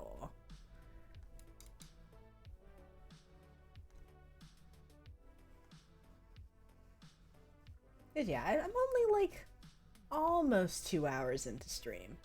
I can go a bit longer.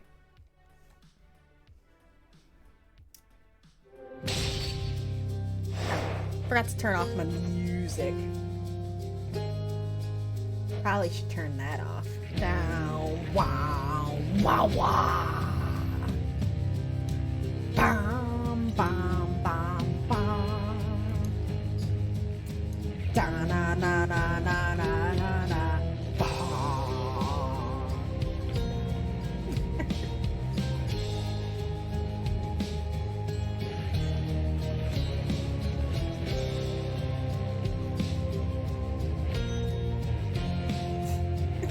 Yes.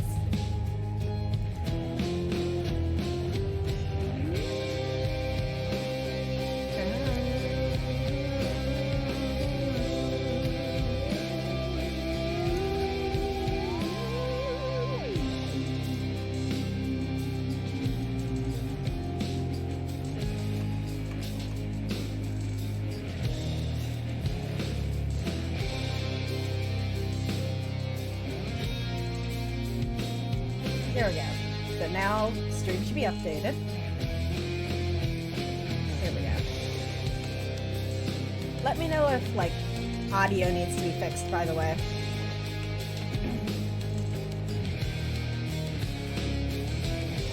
Not console. There we go. Game. Come on, why are you doing this? That's not what I want you to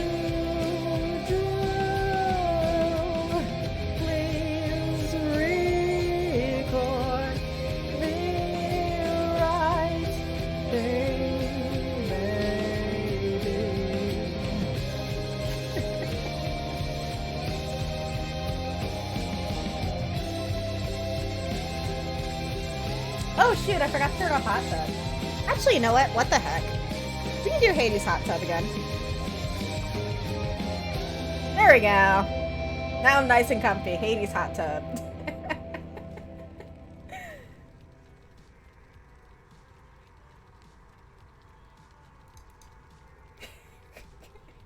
What can I say? Hades and hot tub just like goes together.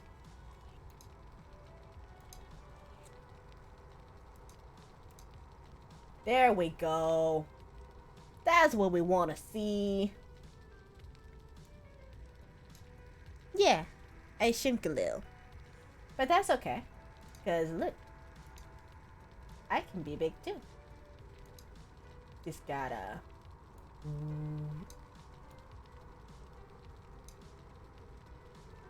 Yep, there's your boy.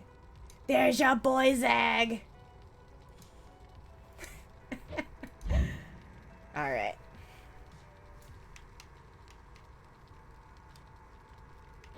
There we go, there we go. That's what I want to see.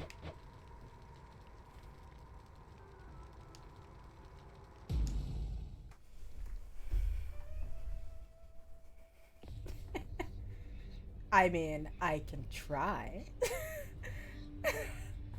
I don't think I can. I can, like, try to beat Zeus's, like, trial thing. Ooh! Hi, Meg. Hi, Meg. Meg? Meg? Meg? Did I already talk to you? No! I'm so disappointed. I already talked to Meg. But best boy! My boy! Cerberus. Kerberos. He's employee at a month. So proud of my boy. Let me make myself a little bigger. There. Nice and comfy. Nice and comfy.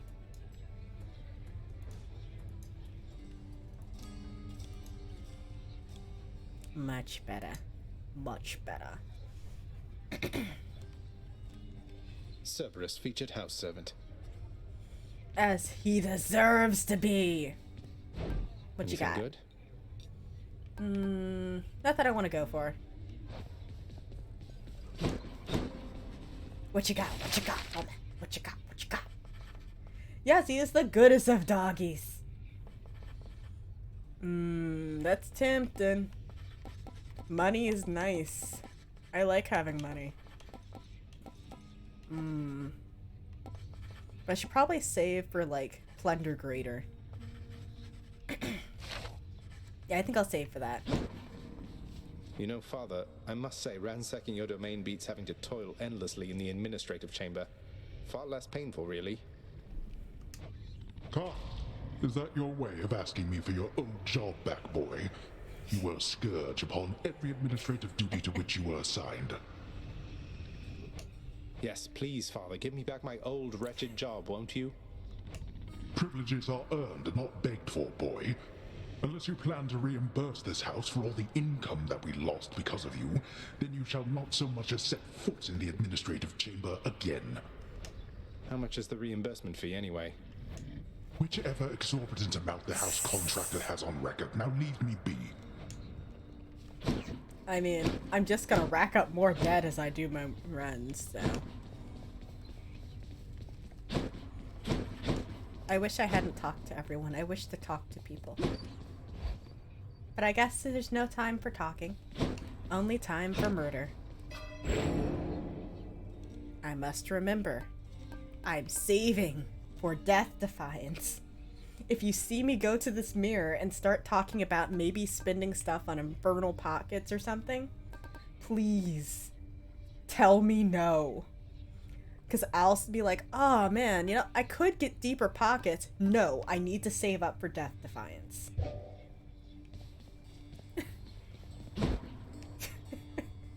Because I did that last time and I almost had enough, and then I spent it on something else. I was like, shit.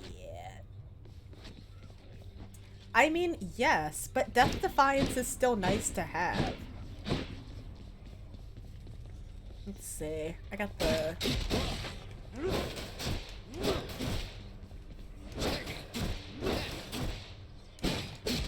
Okay, like, it's got some good range. Stack me good. Okay, let's go. Ready.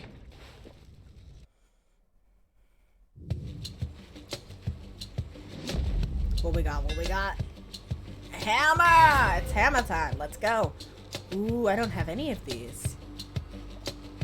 Oh, I keep forgetting I even have that spin attack. Oh well. Ooh. That sounds nice. I'm thinking charge skewer. What are your thoughts on this?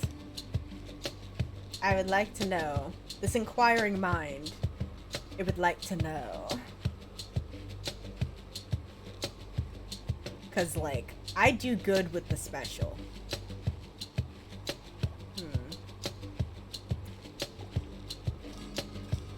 Not seeing anything at the moment, so I think I'm gonna go with special. Yeah, I'm gonna go with special. This should work.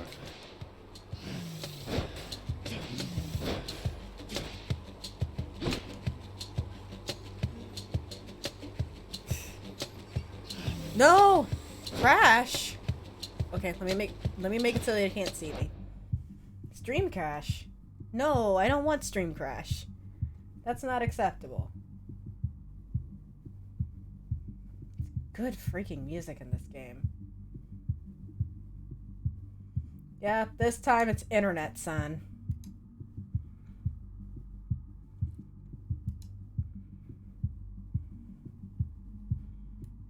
How about we do this? Let's see.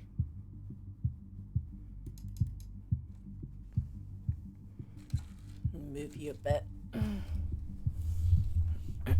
Oh, you're heavy. There.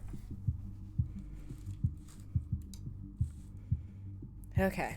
I can't even say P. Good. Okay.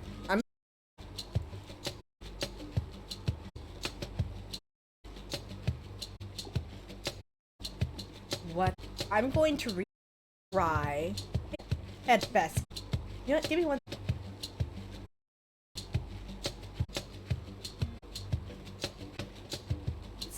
You received a. Ow. Fine.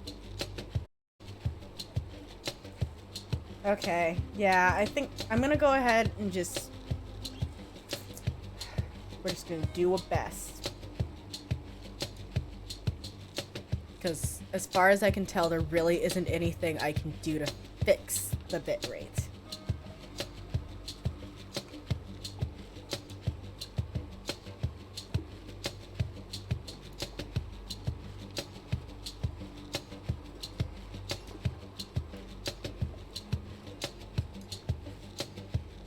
Okay. Bitrate said stable again. Oh, that's so burry. Ugh. Ugh. Ugh. Okay. We gonna try again. It says bitrate is stable now. I don't know why it's being crazy. Ugh.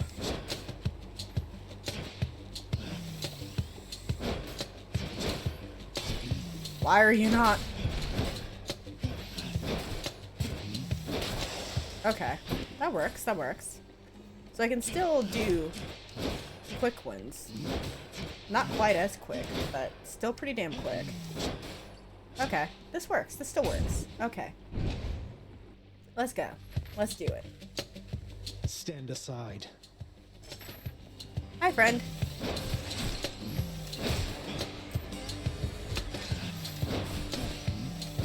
No. No. Okay. Give me my things, please. Okay, so we got money and Lord Ares. Let's go.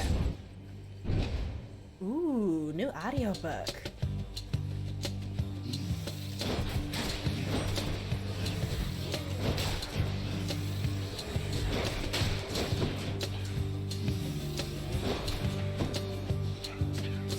ma'am. Stay where I can hit you. Stop doing that.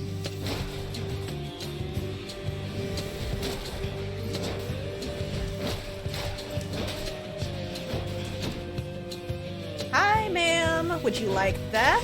I think death looks great on you. Thank you. There's our offer, the Eternal Spear. I thought it lost. Have you any idea how many lives it drank during your father's glory days? Ooh, Curse of Agony. But I use special. I'm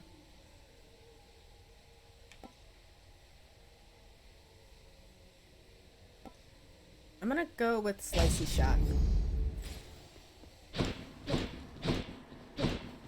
Okay, so we have Just Key. Just Key. Only keys today. Keys in darkness. Oh, no, no, no. You don't... Okay, fine. You're closer. No!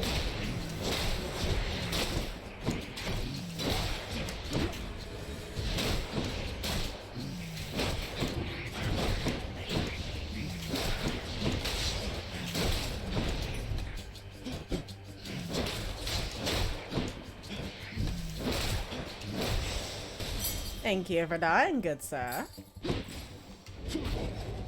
Okay, that's not too bad. That's not too bad. Let's go, let's go, let's go. You may get something else good.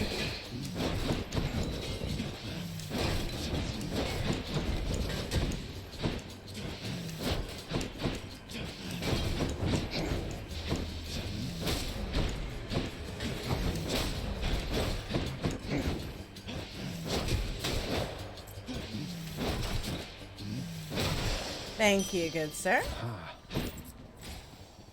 Alright, alright. We're not doing too bad. We're not doing bad. Oh, perfect run. Yeah. That sounds good. Oh boy. Hi.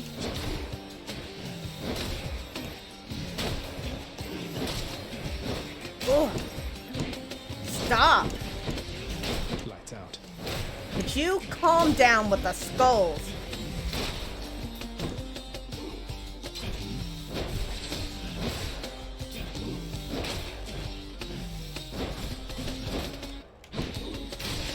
Thank you.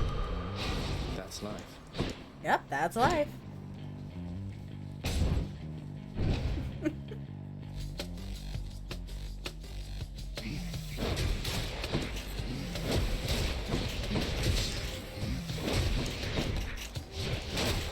Oh, missed. Thank you for dying, good sir. Okay, and healed my wounds. Perfect. We got shop. Let's go with Zeus. Let's get some Zeus.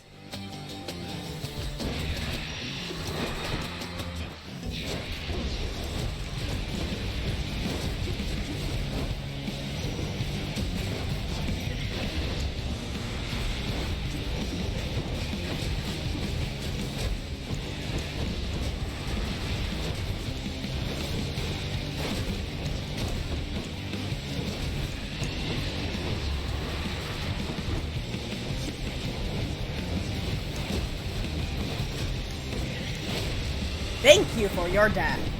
Holy crap, that's a... When you reach the surface, That's pretty good. you call upon me then and there. Pisacon! I thought we fixed this! Pisacon. I updated my crud. Why you no worky?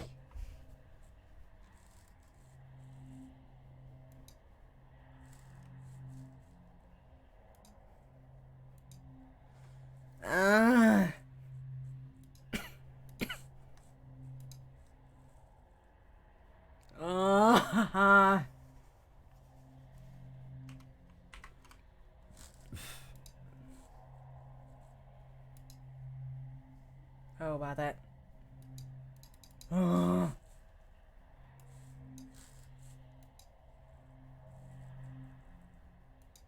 How is the result that it lets me do less play? Okay, okay. Fine. Fine. Okay, VC space, not responding.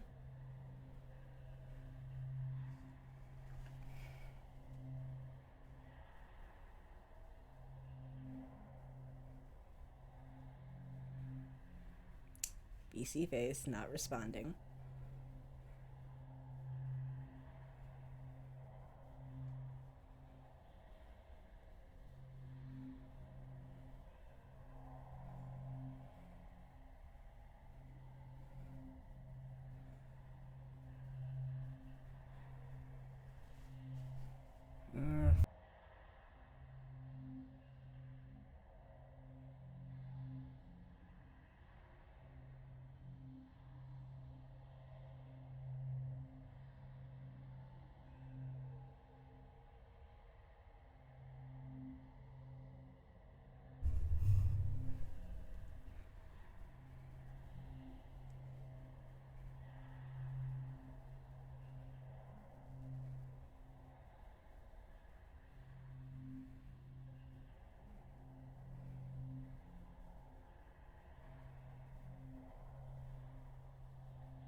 Oh, well, that's good. I couldn't tell. I legit can't tell. Wait. Okay. You're doing things again. Is it just... Okay. B2 plus not responding. I'll restart you. Like, for a good long time, for some reason, the, like, I couldn't see any updates on Twitch stream. I had to pull it up on my phone.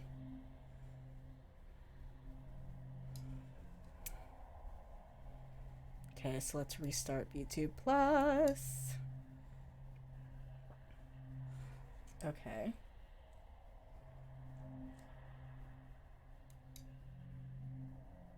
So I am able to do that.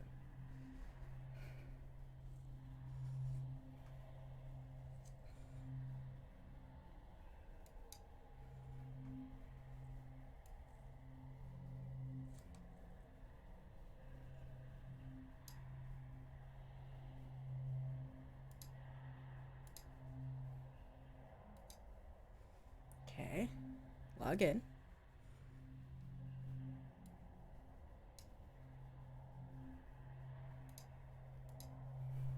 All right. So,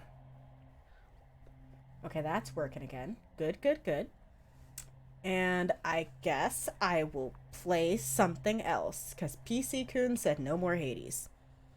I may or may not give up and restart, like just start from scratch on Hades on Switch, which I don't want to do, but I might have to. Because, boy oh boy. PC does not want me to stream this game on it.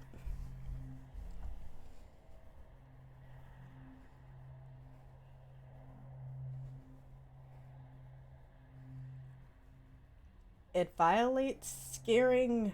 Wait.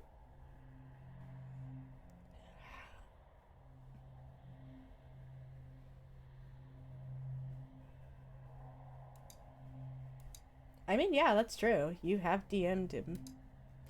Let's see. I guess let's see what else I can play. Okay, good, good. We got full control of Streamlabs without having to restart it. That made me very happy.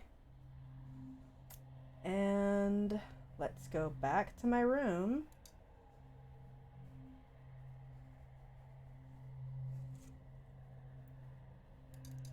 There we go. I'm like, why are you not showing my avatar, sweetie? What is your problem?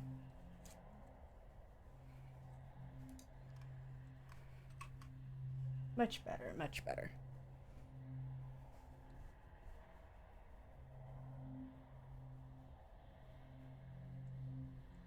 Oh, not what I meant to click. Not you. There we go.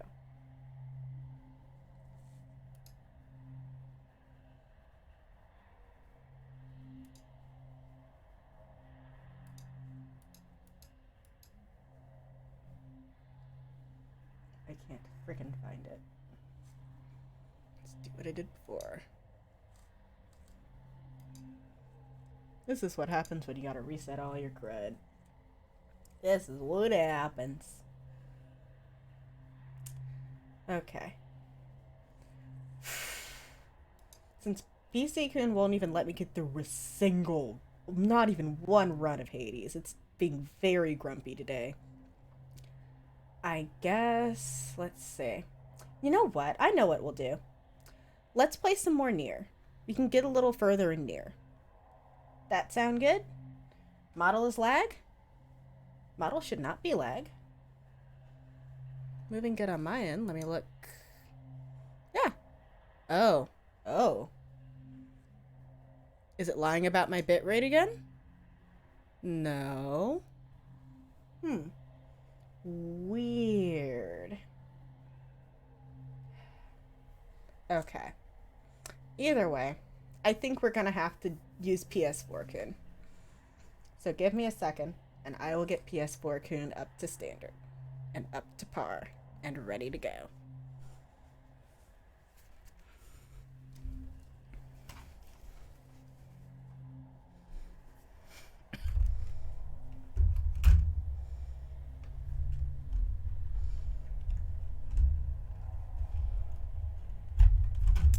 Ba ba da ba ba. Ba da da da da.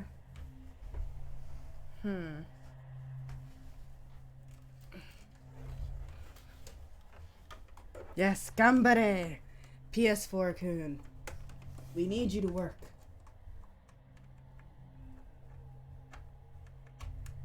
Yeah. Okay.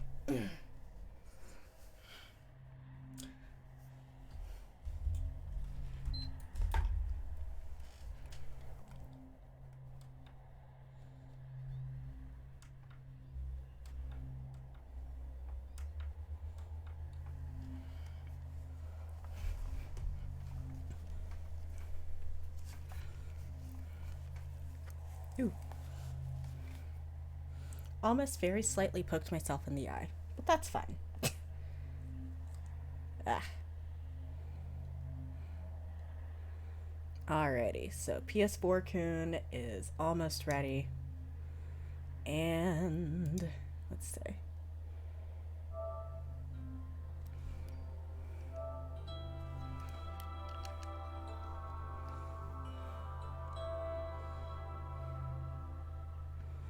Gotta end Hades real quick.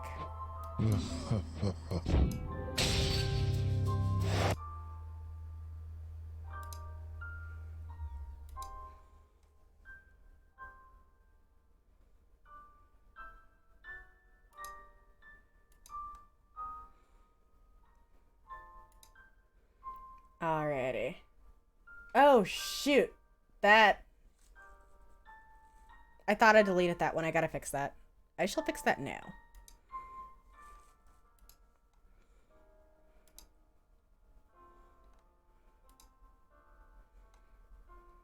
Ruse.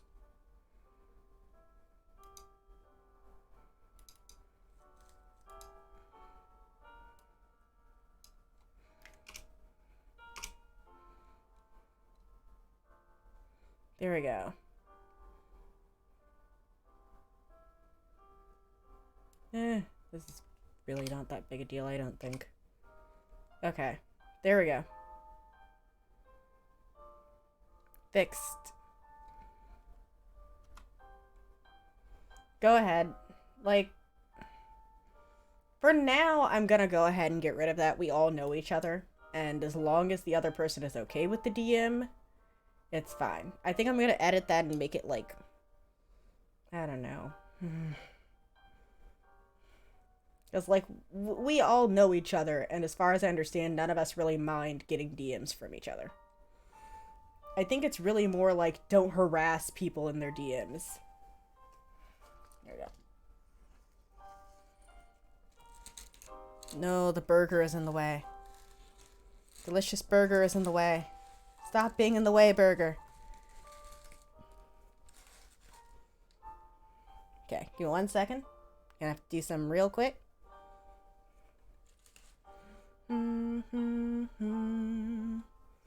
La da da da.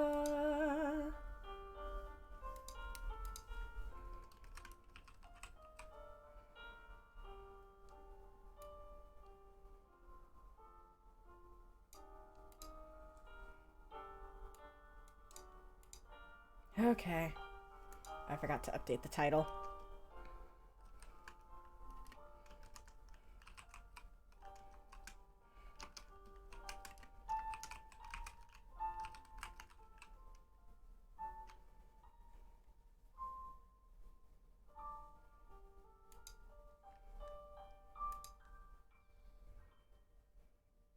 Yeah.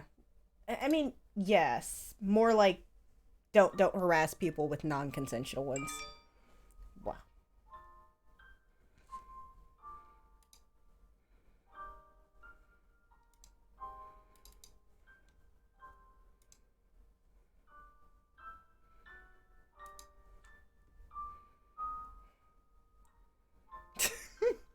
No DMs before marriage.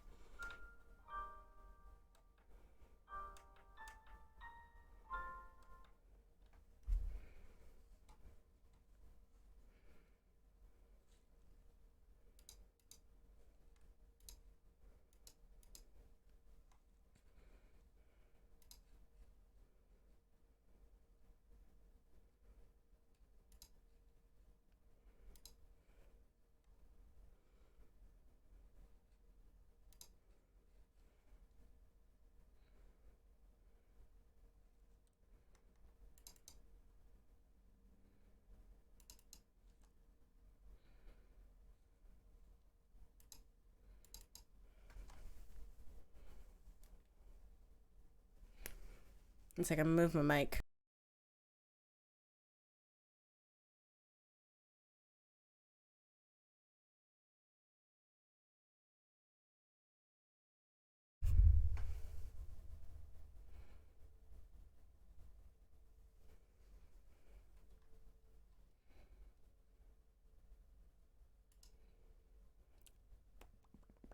Much better, much better, much better. Whoa, whoa. Alright, much better.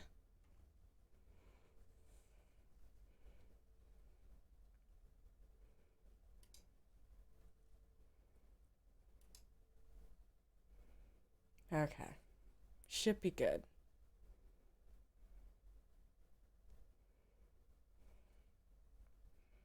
And now we can actually go back to correct screen.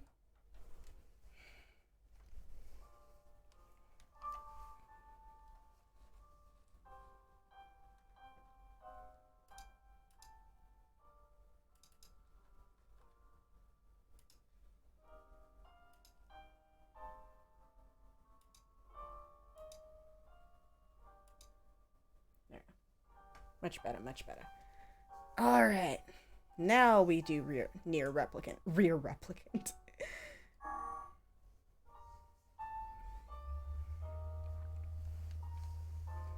Alrighty. All my wires be tingly. Don't like it. I'm tangled in a hairball of wires. Alrighty. You know what? What the heck? Let me do some real quick. Because I want my hot tub back. I want my hot tub back. If I can't have hot tub Hades, I'm gonna have hot tub Nier.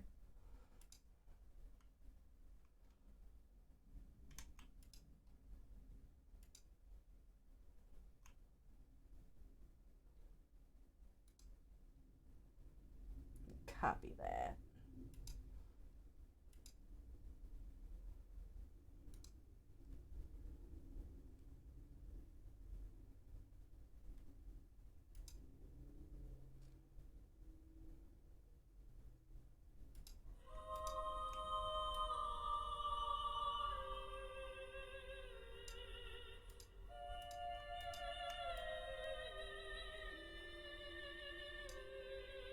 There we go.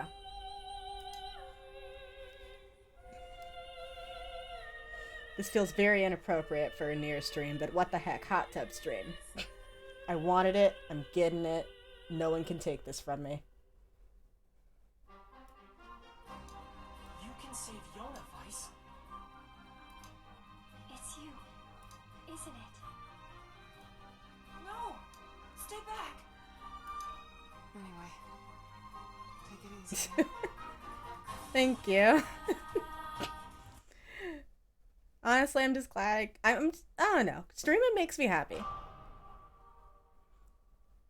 Streaming and hanging out with you guys brings joy to my life. You hide my chair. There. It's hot tub time.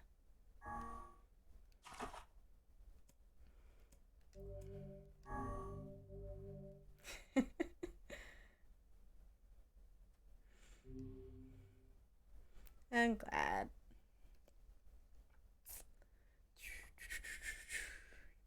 I don't know why, I just freaking love watching my hair swing. Just go swoosh, swoosh, swoosh, swoosh, swoosh, swoosh, swoosh, swoosh. It's very silly, but it's fun.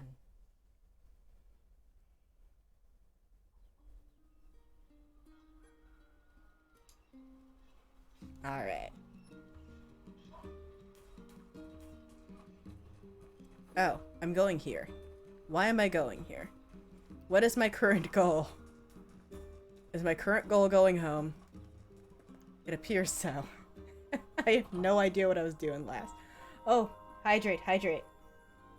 Yeah.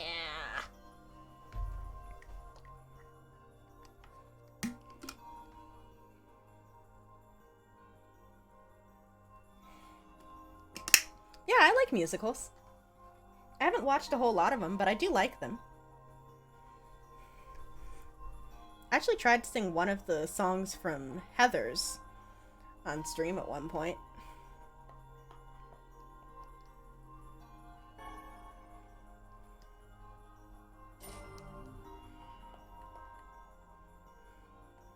Hi, sis. Everything hurts. Poor girl. Hang in there, okay? I got you some medicine. It's not gonna taste good, but I need you to take it anyway. Don't worry. I can handle it. Ooh, That's that what I sounds like to cool. hear. Recommend away.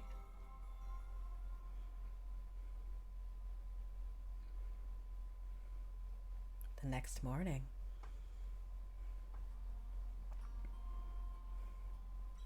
Morning. Hey, how you feeling? Better. It doesn't hurt anymore. Aww. That's great. That's really great. Hey, what's that book? Oh yeah, guess I should introduce you. I am Grimoire Weiss, wielder of arcane. Oh, hi, Vicey. Now see here, my name is... Vice has been worried about you too. Really? Aw, thanks. Aww. It appears impudence is the fruit of this family tree. Anyway, I need to go talk to Popla. Stay here and get some rest, alright? Alright. Oh, Star something Productions. Yeah, I've seen that. I've watched a bunch of their stuff. They're really fun.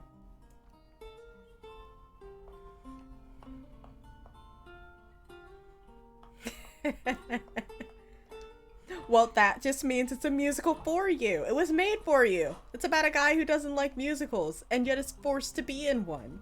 It's funny.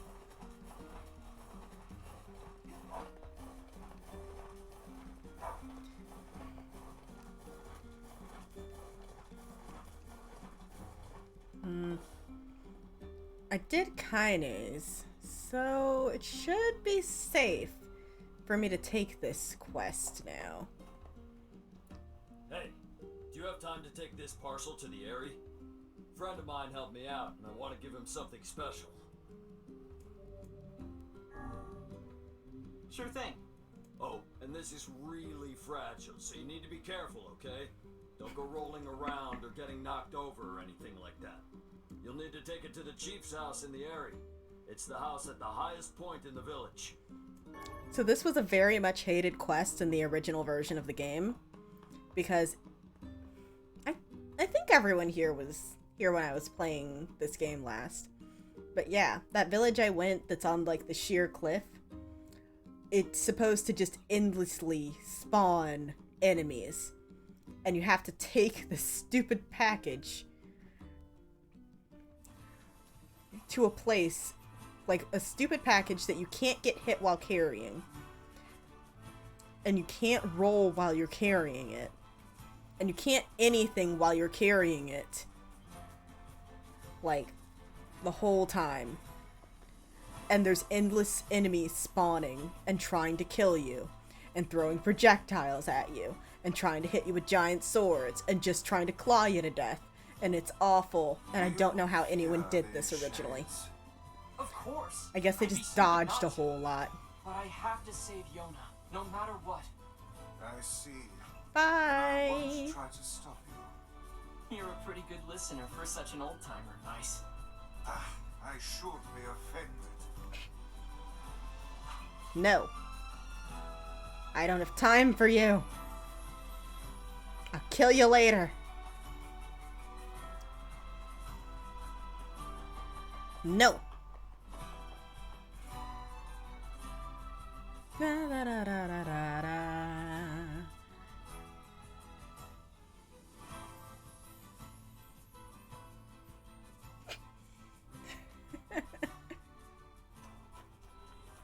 Oh, and now there's bats in the cave. They will attack you. I can't dodge anything right now, so I gotta run. I gotta run, run, run. So, basically, like, the quest was so hard that they basically changed it so that nothing spawns after the first time. So it's totally safe here now. But canonically, in the original version, there's just supposed to be endless enemies spawning here. Now I gotta remember how I got to the chief's house.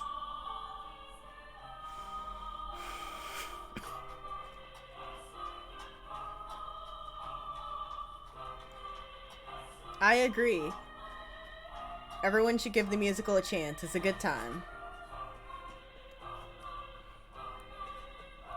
This village is done for. Good to know, sir. Okay, this is the projectile bridge. 'Cause this is where the cover is.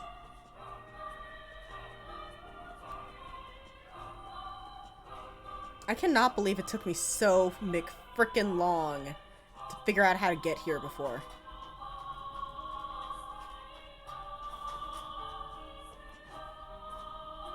Take your crap and leave me alone. Hello, sir. I have a package for you. Me?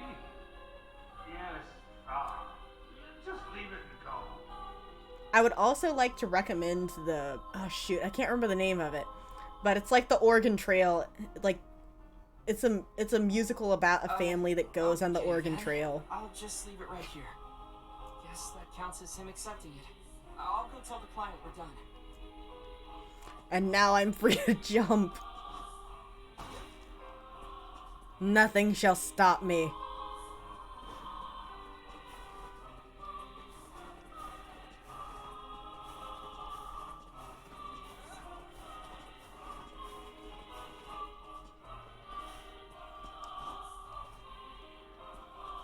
I think I can... Yeah, I can jump right here. Bah!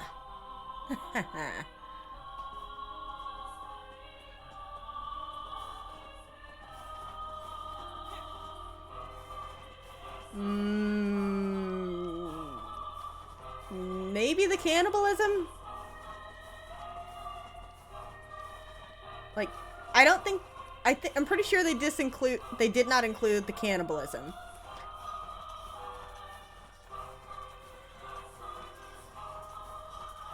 Maybe. Hi, Kaine.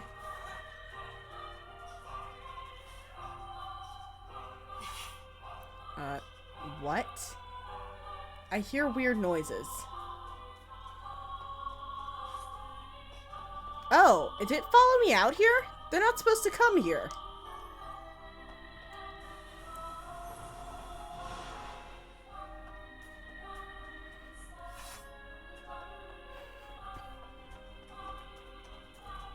Time to go.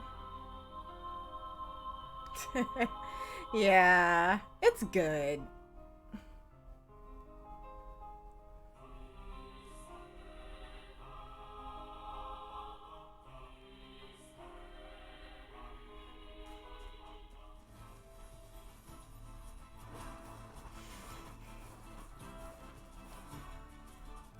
How could there be shades here of all places?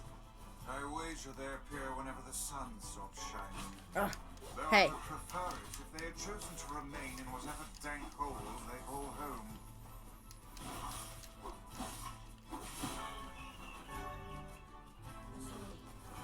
New word. New words from me. Aw, you missed. Vice, what's up with you?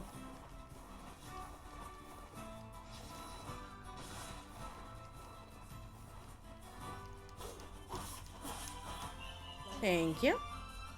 Danke. Dankeschön. I appreciate your sacrifice for my business.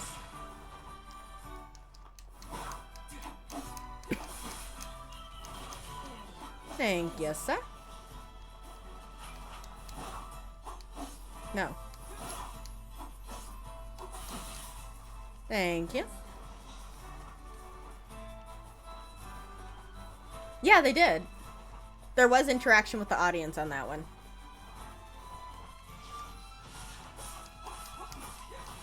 That wasn't the one I wanted to hit.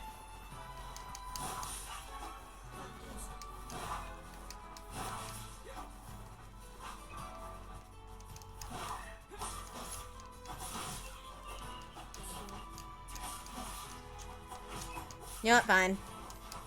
Bam! Pop, pop, bam! Thank you. I appreciate your sacrifice.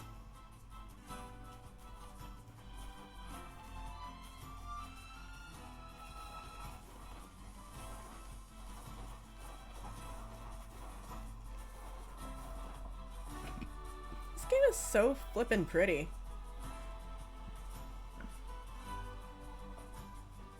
Is that a lizard? There's a lizard. I feel like I would get hurt if I did this.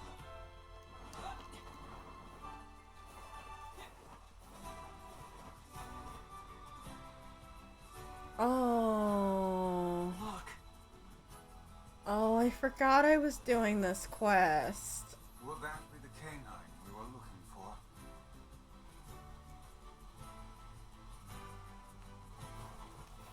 I didn't know there was one. Oh, big boys with shields, huh? Bye. Pomp, pomp. Bah. I don't remember how to finish you guys off. Pomp. Pomp. Bop.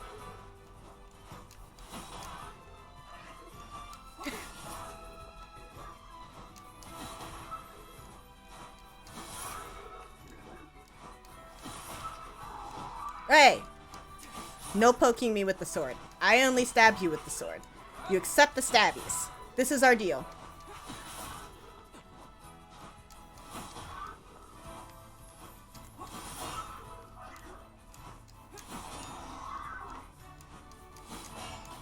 Sir, you must accept the stabbies. That is our deal.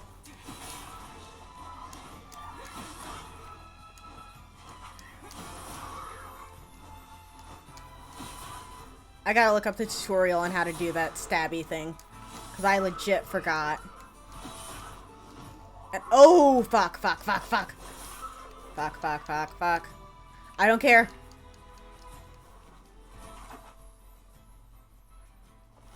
I didn't notice how close to death I was. Fuck. Medicinal herb. Medicinal herb.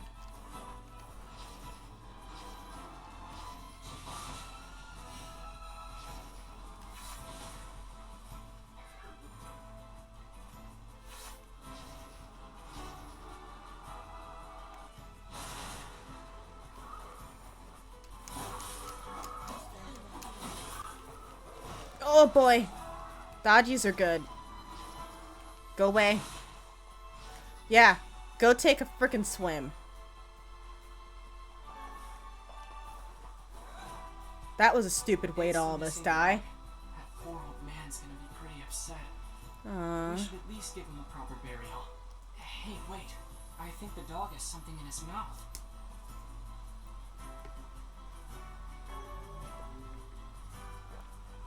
It's some kind of leaf. This is a rather dangerous location for leaf hunting. I wager this decision cost the animal its life. Well, the least we can do is bring it back to the old man. It's too bad about that poor dog. This is gonna be hard for that old-timer to deal with. Be they dog or man, no living thing can escape their ultimate fate. That include you, Vice? In truth, I have never considered the question. I suppose at some point in time they may simply wink out of existence. Well, that sounds horrible. Say... Yeah? See here, lad. If I ever find myself departing this world... Quit being morbid, Vice. Besides, you can't die. You're made of paper. Ouch. One can always hope, I suppose.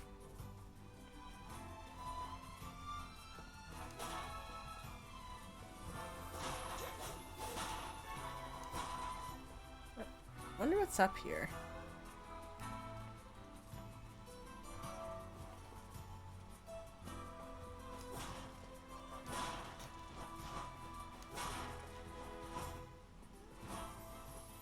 Ooh, I can go on the big bridge.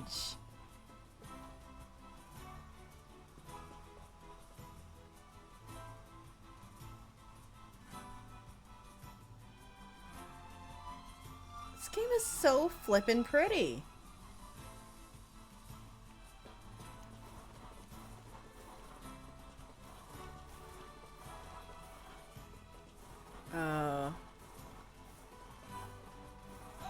I don't think I should be here.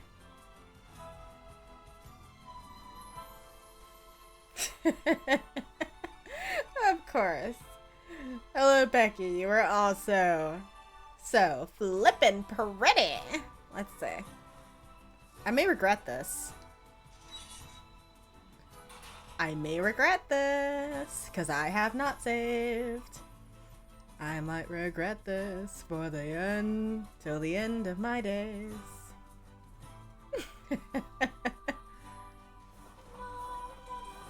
Ooh, the music is pretty.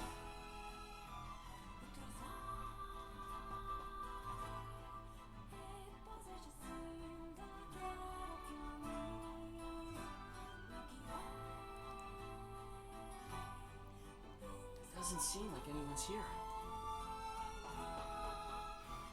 So fun fact, this game will let you go ahead of where you're supposed to go and let you die.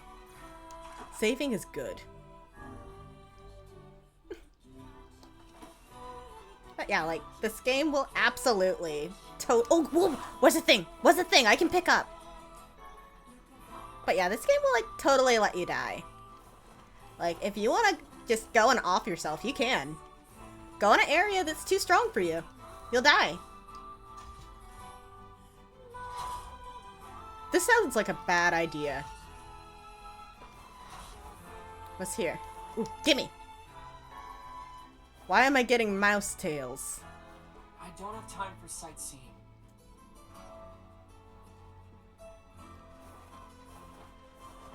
But yeah, I'm pretty sure I can go down there and die. Because I also, like... I remember... I did go to the, there's like a mansion with a crap ton of gigantic spiders. And I found out the hard way, they spit poison at you.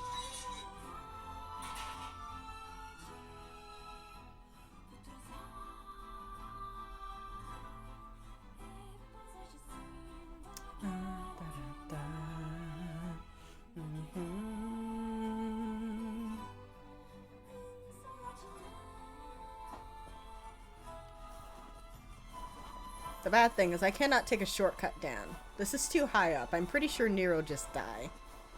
Oh wait, I passed the ladder.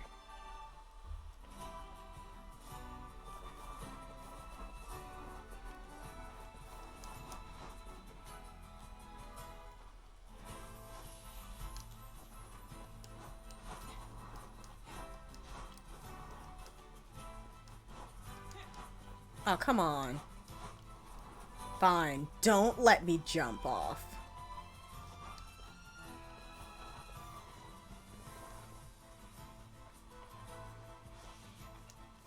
Bye. I don't feel like dealing with you.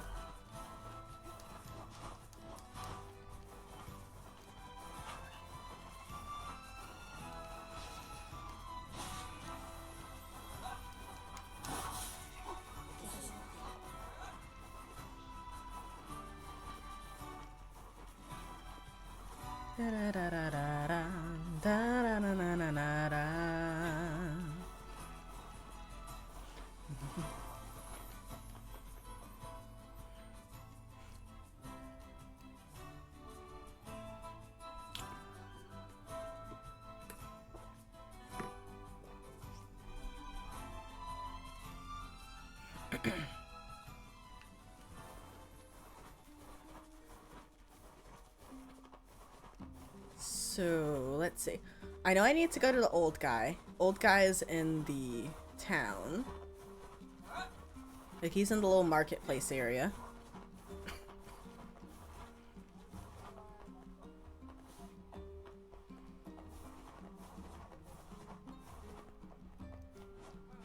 I want to get up there where the cat is. But I know there's invisible walls to keep me from Kitty. I want to go to the kitty cat. Excuse me, have you seen the old man who lives here? You mean Granddad? He passed away. His heart finally gave out on him. Oh man, looks like he went with his best friend after all. Wo ist die Katze? Here, hold on a second. His dog had this leaf in his mouth when we found him. The Katze, I can't say is here, but it was there. We have passed the Katze. That's the herb Granddad used for his heart medication. Max must have been fetching it for him. That is a good boy. Well, I suppose I owe you a great deal. I can't give you much, but I hope you'll accept this. Gonna take a bite of my burger.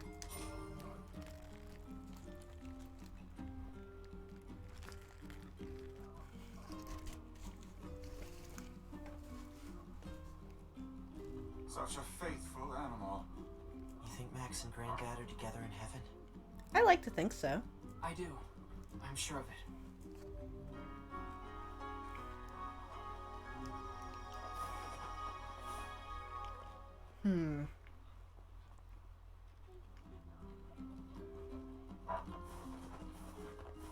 Chicken leg?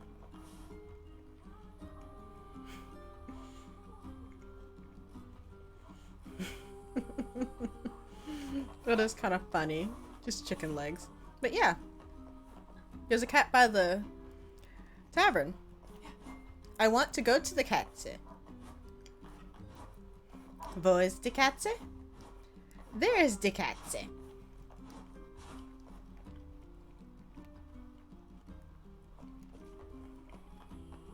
It's just out of reach. Oh wait, that's not where I need to go. Where am I going? What plot things are happening?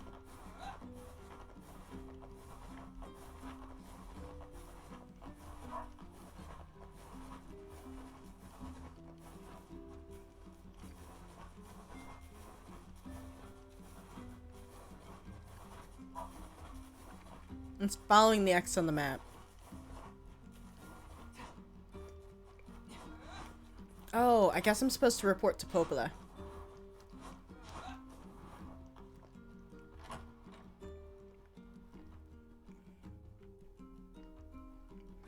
Oh, that's sad.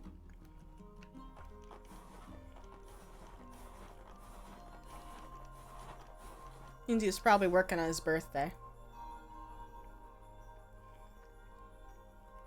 Hey, I brought a letter for you. Oh, thanks. Oh dear. What's wrong? It's from the mayor of Seafront. He says that a horde of shades have appeared in the area. Yep, I fought him. That's not good. My weapon was practically useless against the giant shade we fought there. Yeah, kind of. I wish there was some way to strengthen my weapon. You know, there's a little shop at the entrance to the junk heap that might be able to help. Oh my gosh, I was... If you bring them materials, they should be able to use them to enhance your weapons. Interesting. Guess I'll check it out. Oh, but it won't be free, you know. I figure you'll need around 1,000 gold or so. 1,000 gold? If you need money, try visiting the tavern. That's usually where people go when they're looking to hire someone. Good advice. Thanks. How much money do I have? Nier, we have over 3,000 gold. It's nothing to us. You're not as broke as you think.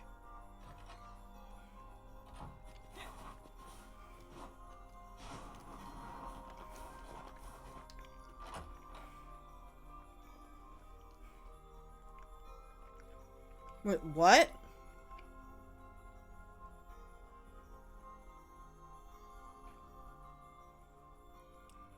That was not a Yona diary entry. Might as well check out the tavern. Usually they're cute little diary entries from Yona. What the heck? What was that loading screen?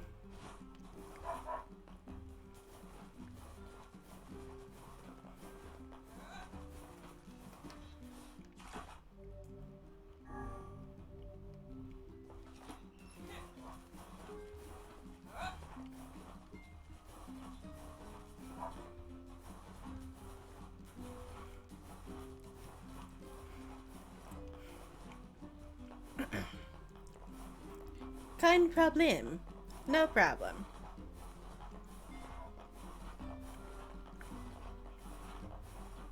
Wait, why am I going here? This is the seafront. We don't need to go to seafront. We have money.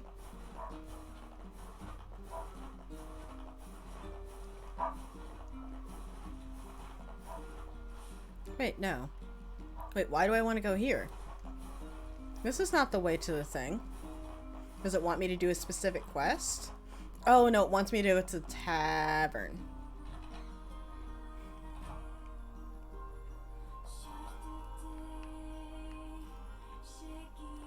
That's 3 medicinal herbs. 3. Hey, Devila, can I ask you a favor? You're asking me for a favor? Well, now I've heard everything.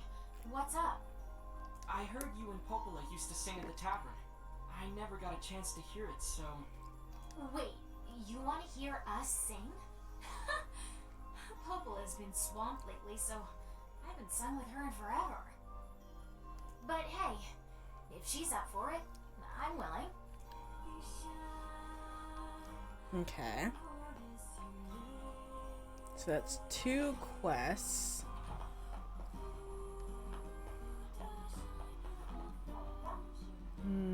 You've got like vegetables and junk. What do you... Ooh, I forgot that's how you do that. Okay, but yeah. Let's see what kind of quests I have.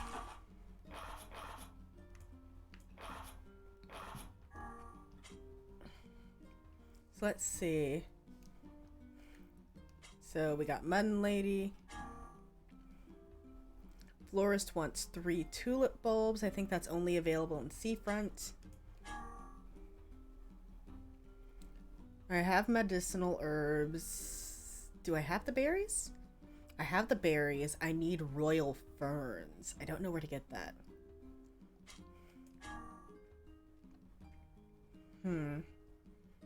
Boar guy wants me to kill the boar.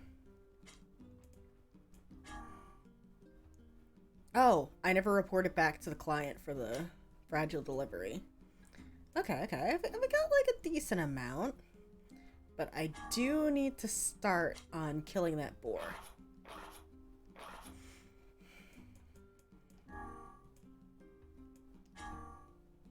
Let's see. Finishing blow. Oh, I'm supposed to hit circle.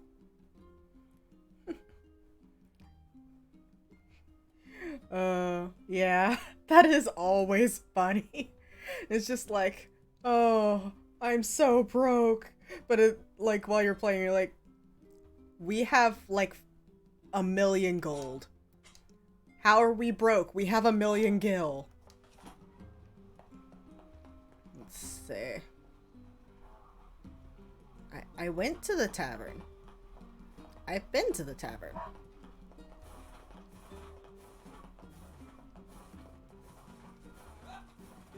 Okay, I guess I'll start heading to Seafront.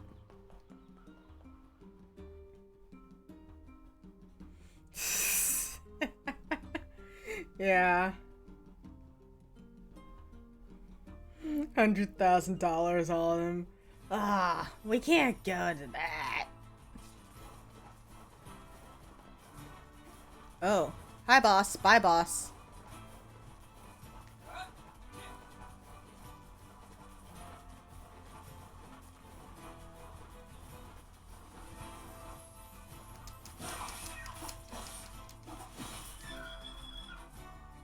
Oh, I thought you were dead. Thank you.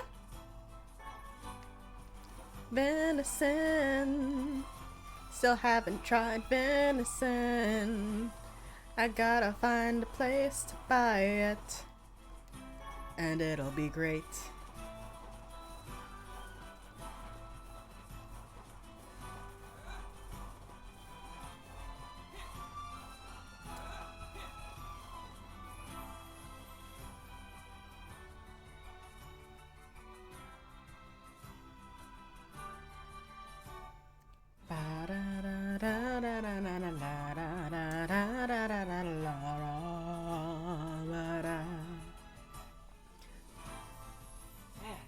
Starving.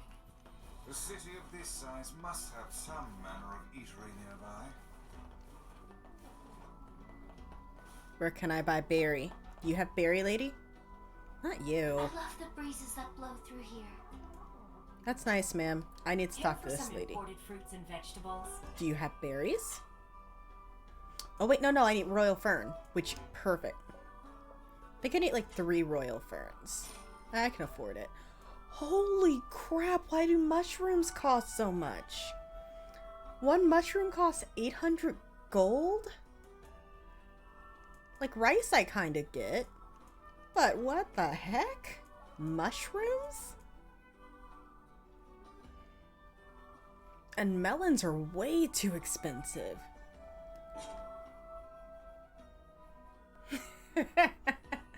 You know, you're right, you're right. Thanks for your business.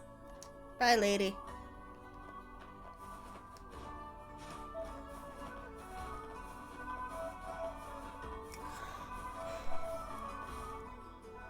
What?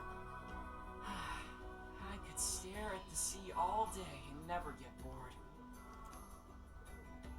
That's nice.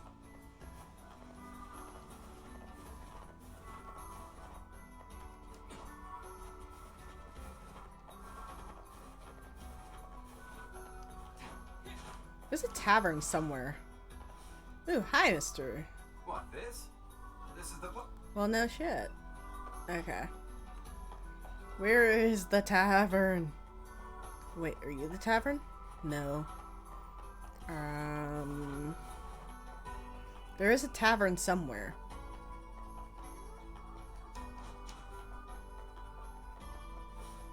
Is it on the second floor? The third floor?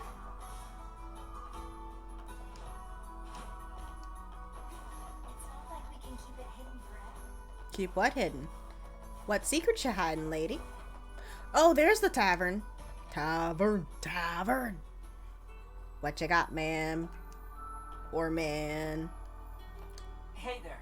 Any specials on the menu today? Well, we have a local special, but lately I've had trouble getting the ingredients. It's pretty much all anyone here wants to eat. So if we don't secure a better supply, my business is gonna go under. Ooh, that's bad. Yeah, let's go. Well, that's terrible. Want me to find the ingredients?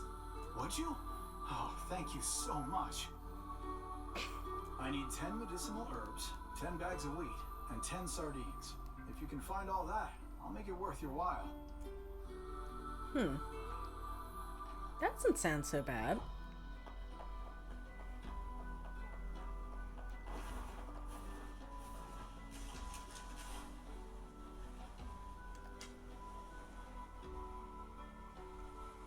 Here, has a worm.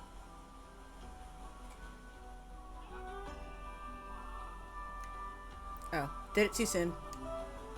Did it too soon. Da-da-da.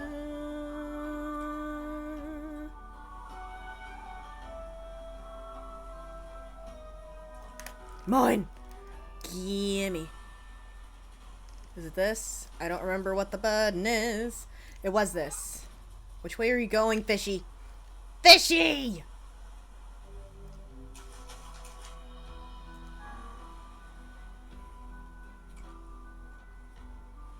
I just want an anchovy.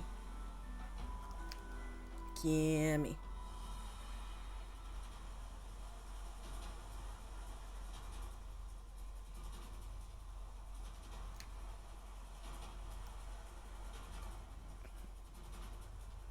Be mine. Stop and be mine. You bench.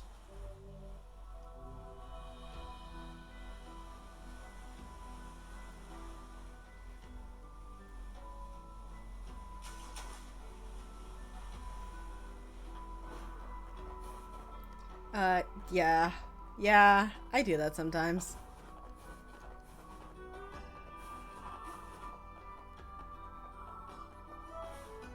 That's the fruit lady. What do you got? The latest advances in medicine here. You won't find this stuff nowhere else. I mean, yeah, that's true. Bench, shirt, sugar honey iced tea. Just whatever works for you.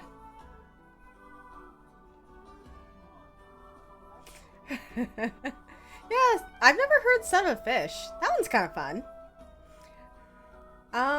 I have had. I think I've heard someone say like, son of a bucket, something with a bucket. I can't remember what it was.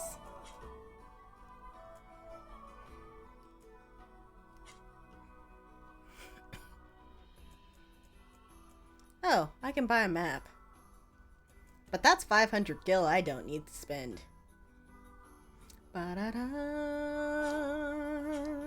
Hope to see you again. I don't remember what I read it in, but I do remember reading a story where someone was like, where someone called someone like the product of a camel and a drunk man on a what was it? A camel and a drunk man on a moonless night. I don't know. I like the creative ones. They make me smile. Hi, fish lady. Oh man, look what she has in stock. Fun fact, if you check their shop immediately after you catch a shaman fish, she's like, oh yeah, I got plenty of shaman fish. after she made me work for it. We've got precious materials from exotic lands. Looks like you got booze. Why would I want any of these things?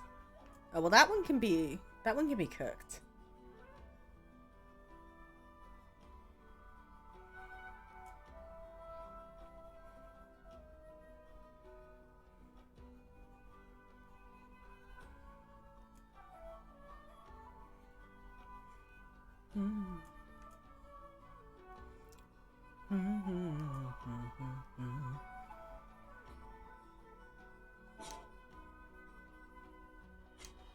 See you later. Bis später. See you later. Go away. Ba, ba, ba, ba, ba, ba, ba, ba. Yeah, I already talked to that guy.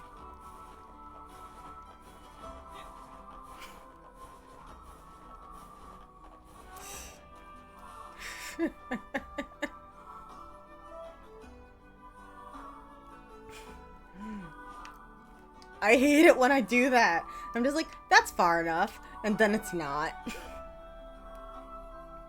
Okay, we're back to cute diary entries at least.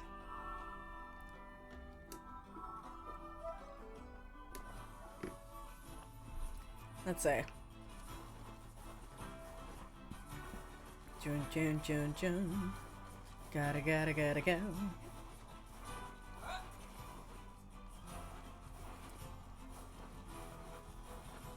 Oh, this is the place.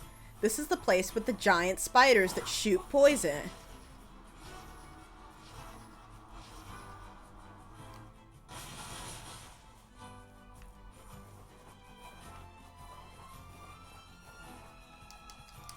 Oh god.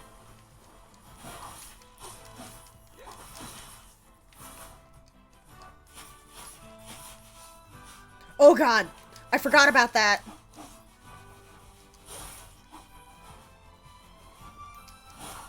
Oh god, they jumped. I thought they were dead. Please stay dead. Are they all dead? I don't see any. I forgot when you kill them, there's more tiny spiders.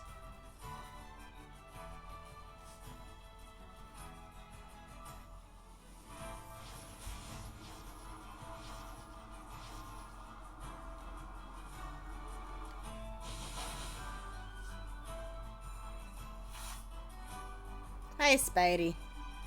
Bye, Spidey.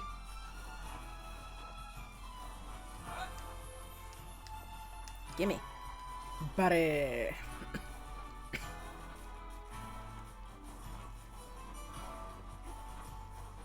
Hey! I was not gonna hurt you, but you just made it fun.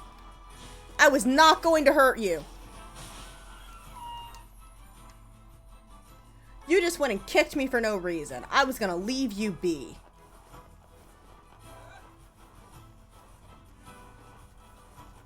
Why are you hanging out by the entrance?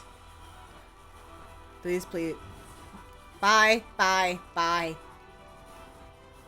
Nope, we're not fighting you today.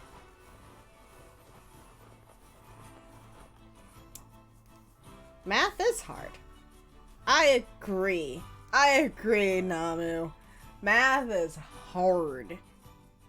Math is hard and brain is tired. No, I have not played Monster Hunter. It looks pretty cool, though. I've seen a few other people play it, though. Oh, I'm out. Can't take anymore. It's not fair. She's so young. Her whole life is ahead of her. Insane. I don't have a karaoke stream going. Man, I'm trying to remember an NSYNC song right now, and all I can think of is freaking Backstreet Boys. Everybody, yeah, rock your body, yeah, everybody, rock your body right, 'cause Backstreet's back, alright. Oh, this is the wrong gate. Bye, guys. There's nothing for me here. Let me jump.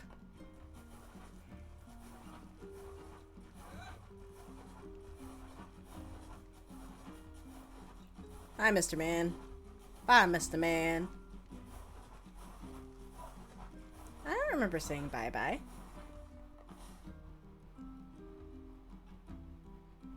I mean, I know who NSYNC is.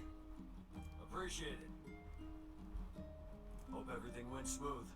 He can be a little weird to strangers, but he's a good guy at heart. Anyway, I've got a little something. Money, money, money, money. Money.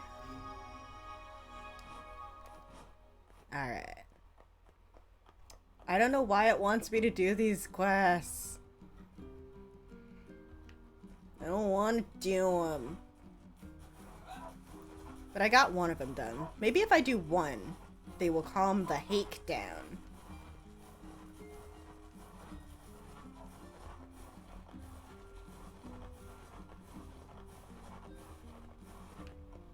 Oh, that's not the spot. This is the spot.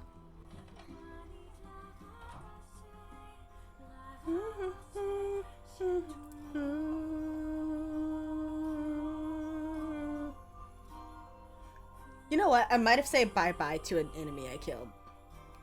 I brought the stuff you asked for. Ah, perfect. I'll make the medicine right now.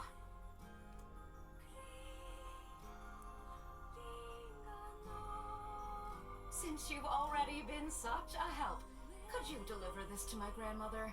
She's at the fountain by the library. Okay, I'll get it to her as soon as I can. Oh my. I was going to be like, what am I, your errand boy? But he is.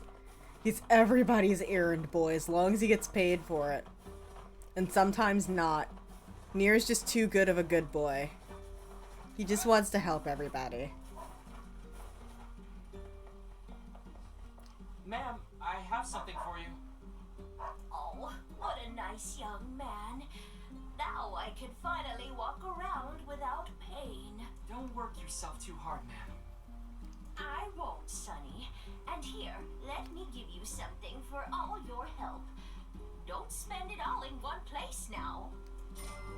Ooh, 2,000 guild. Part of me wants to keep calling it gil, and it's not.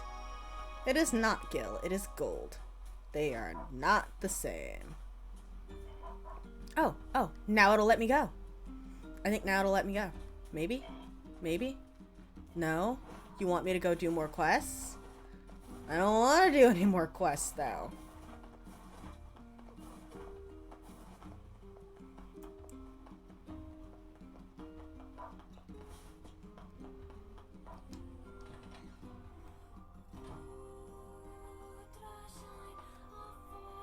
Hey, do you have time for a little side job? Okay. Glad you can hang for a bit longer. What's going on? I was hoping you could go to the Airy and get an eagle egg for me. Oh, this. Oh. It sounds as if someone is brewing up another batch of medicine for an ailing relation. I sure am. You're pretty smart, Vicey. What? Why?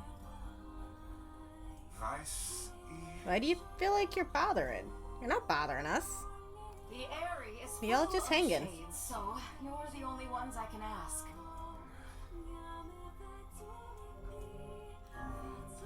Come on, Vicey. Let's get moving. I gotta go back to the Airy.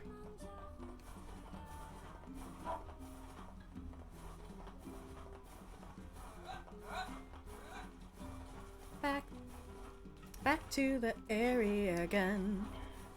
Back to the Airy, my friend. I need to gather more info. What? Oh, I already know where it is.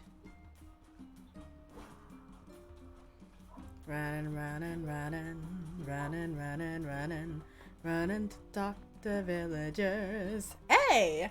Running, trying to find someone to talk to, yay. Really?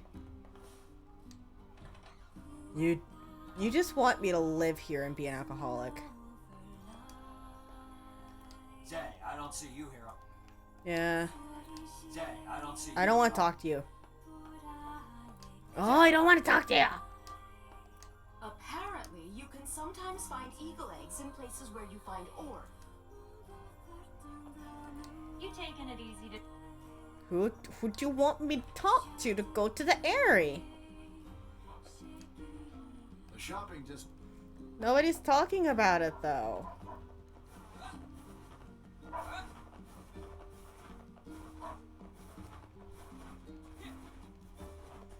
Oh.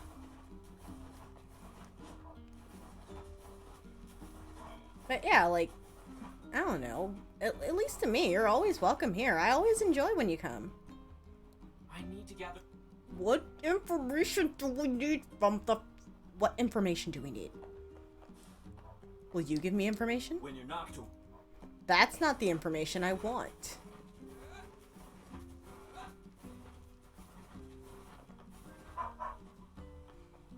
Ma'am, do you have information? No better. Nope. What information do you want me to collect? I already talked to everybody in the bar.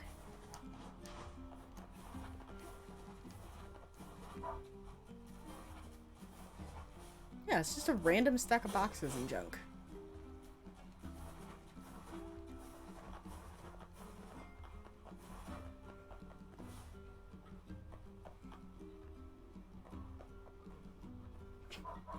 Okay, okay.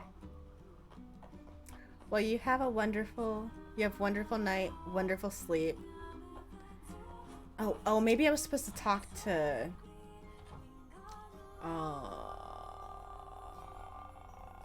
I can't think of her name, but Popola's sister. But yes. Have a lovely night. Have a lovely sleep. And so long, farewell, auf Wiedersehen, goodbye.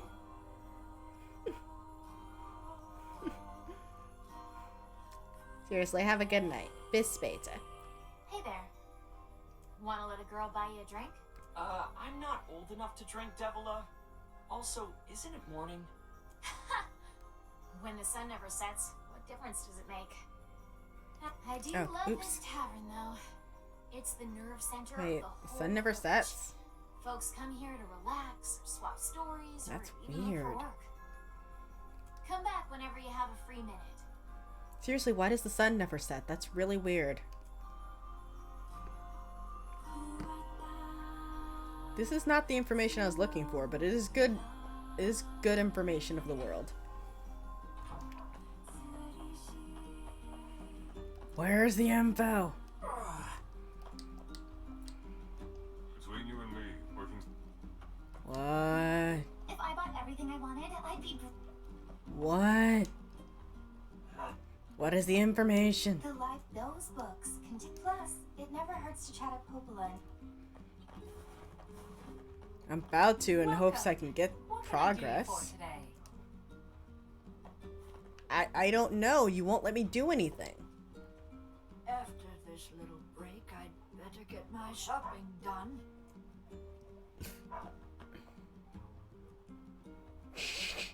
So basically, drinking at any time is okay. Welcome. We've got a wonderful line of weapons to choose from.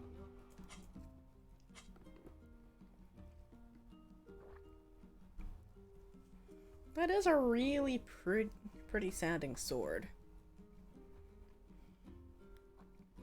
Ooh, it has magic. Magic is kind of nice. You got the Beastbane. Can I afford the Beastbane? That sounds really pricey. I cannot afford the Beastbane, but I can afford the Lily Leaf sword.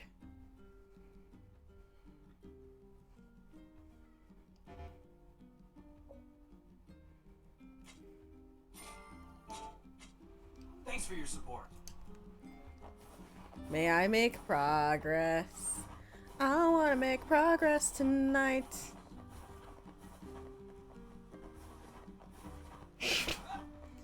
I don't know if that's the most reliable source you could get. Oh, that's death.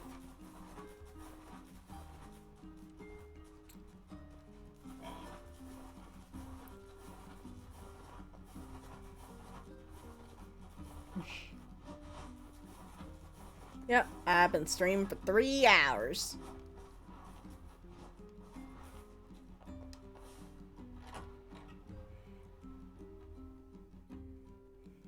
Also, I fixed the shout-out bot. I fixed the bot so it can do proper shout-outs for whenever I get... raids now. Popola, I'm lost. Tell me what to do. Popola? Sure, what is it? I heard you and Devila used to sing together at the tavern, and I was wondering... Oh, goodness. Well, yes, it's true we used to sing there, but I haven't done that in some time. Too busy? That's part of it. But also, I need a certain drink before I can sing in public. Yeah, you can test it. I'm a little shy, if you know what I mean. Well, that should be no problem, right? It's a tavern after all. I would say art. Actually, the stuff I like to drink is pretty rare. Still, they used to order it from the tavern in Seafront from time to time, so you could try asking there. If it lets me go. I can't even go kill sheep anymore. Nier's like, no, I have to ask for information. No, it should work. I freaking tested it.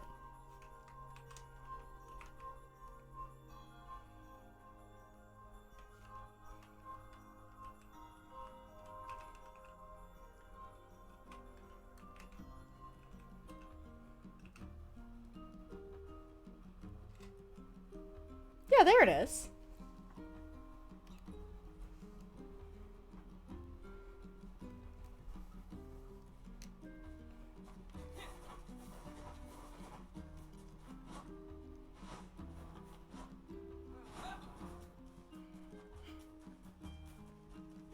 Can I go now? I can go. I can go.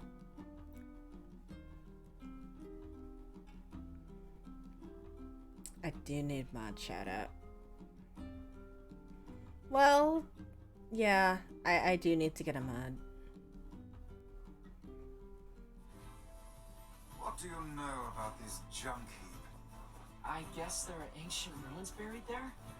It's full of old scrap and other weird stuff that no one understands. To get there, we have to cross the Iron Bridge to the northeast. Popola says these huge metal crates used to cross that bridge all the time in the old world. Humans certainly were wise back then. I don't know. Go If they away. were so smart, why did we end up like this?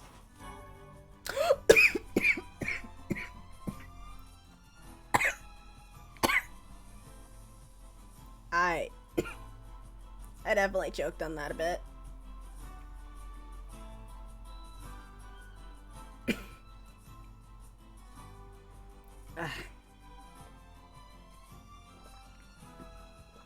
I'm drinking. I'm drinking to avoid dying. I'm trying. I like did a big gasp and then I start choking on my spit.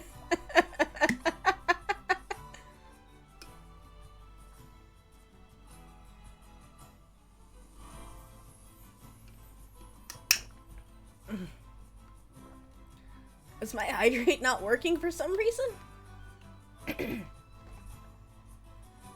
Oh no, not disappointment. Did my headpad stop working? I rebooted the whole dang thing. Why? Why? Okay. I will just have to check for hydrates. And I will avoid dying on screen. On stream. Oh, I don't want martial arts. That's worthless. Ooh, but it paralyzes. Goodbye. How do you like the big death?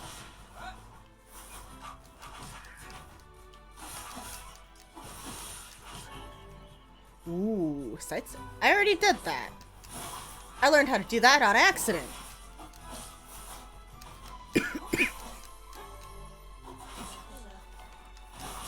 It is so weird how they put the tutorials in there.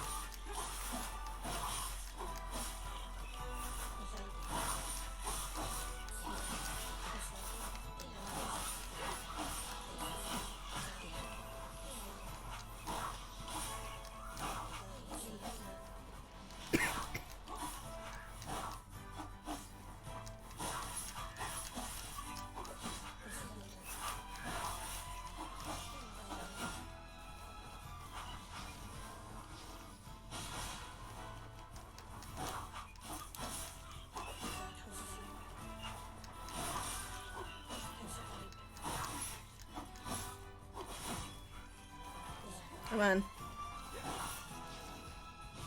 Oh, come on! It's right there. Where are you? Is that the last one? Really?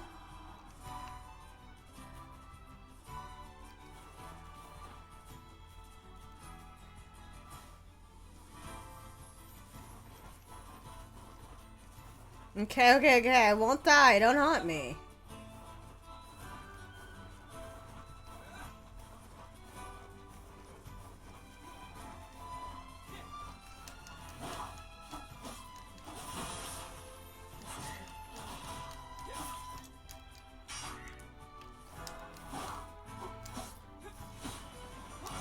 Ugh, that's it. Screw using that.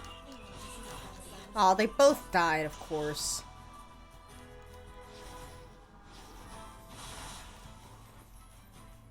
Thank you for dying, good sir. Please come again.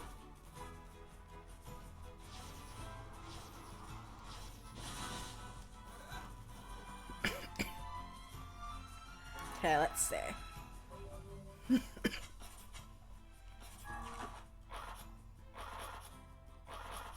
See, word edit, magic, dark blast. Isn't there an option to just say best words? Yeah, click best words. There.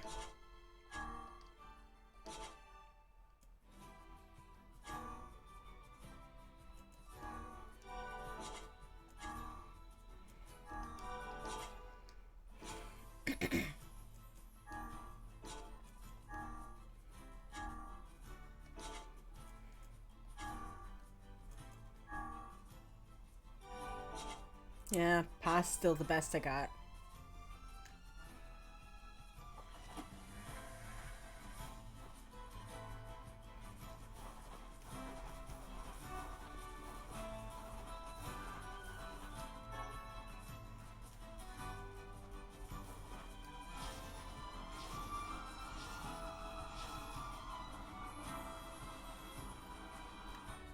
Hey, it's a wild boar.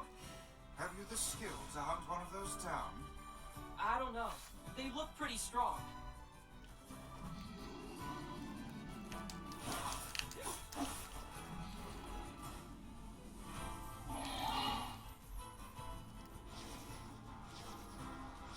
This is impossible.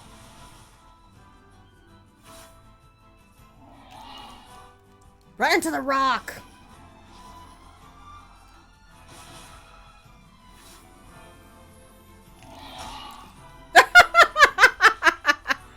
Just got friggin' murked. Hi!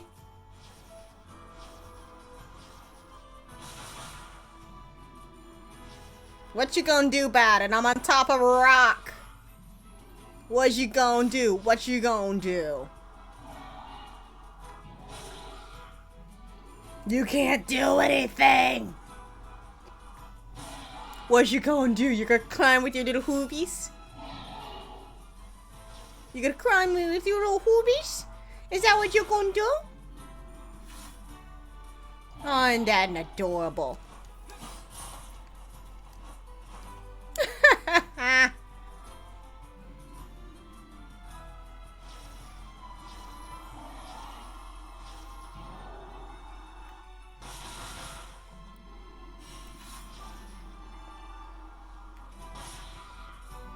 Come on, come on, come on, come on. Let's go, let's go.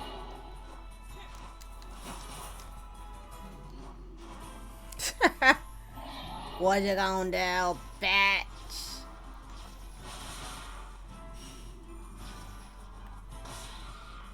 How much health does he have?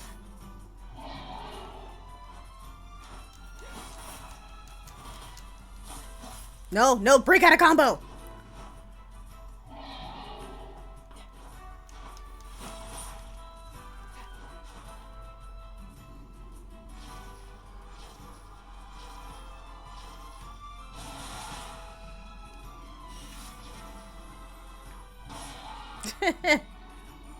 Oh, let's do it. I don't know how to tell when you're out of health. Hey, you out of health. And then, what the fuck? Okay, there we go. It was like stuck on that sheep. I mean, technically, no. Technically, you're not supposed to just run away and stand on top of a rock. What you're supposed to do is, like, dodge roll at the last second and get him to run into the rock, which stuns him, and then you stab him for a bit and run away and get him to run into a rock again. But I got mad that he didn't run into the rock, and then I was like, oh, okay, sweet, I can just do this. That's another quest done. Let's turn that in real quick.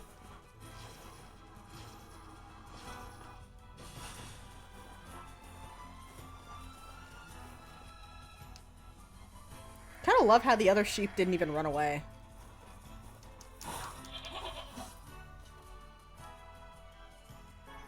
Like, oh, our friend's dead. Whatever.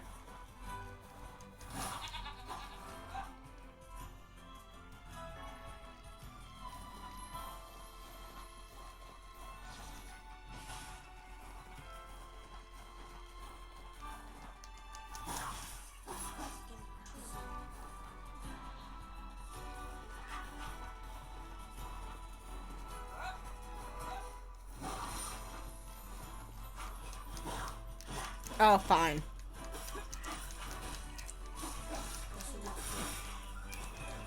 Thank you, sirs. Oh. Thank you for dying, good sir. I appreciate your sacrifice. Sheep. Goat. What the f- Oh. Goat is already dead. I don't remember killing this goat.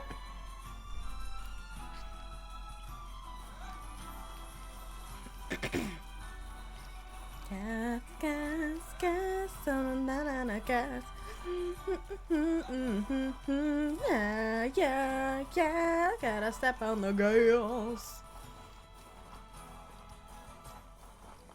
Okay.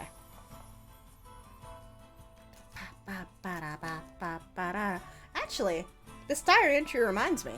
I tried something new last night.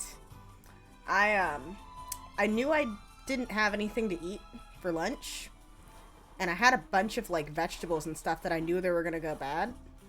So I took, like, some chicken broth and, like, some fajita-style cut chicken and all the veggies in the fridge that were gonna go bad. And I just kind of tried to make a chicken soup. And it was mostly okay. Except for the fact I didn't add enough seasoning. So it tastes kind of like peppery veggie chicken soup, but only flavor that really came through is pepper. Here's your mutton, ma'am. Oh, thank you. I swear these children of mine just love their mutton. But I'm gonna try it again, because, like, if I can just figure out how much seasoning to put in there to not accidentally overspice it, I think I'll be in good shape.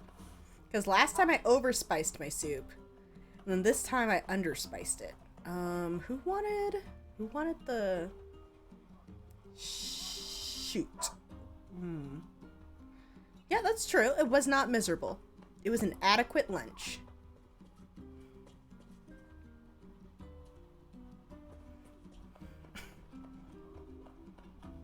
Who wanted it? Oh wait, no, he's like at the very front. Is this dude? hunted down the boar. Oh, thank you. And it looks like you found a boar tusk, too. They say boars become tame around folks who carry one of those. Apparently, they'll even let you ride around on their backs. Sounds like hokum to me. But if you're brave enough, you might as well give it a shot. I mean, Nier's brave enough to do a lot of dumb things, so why not?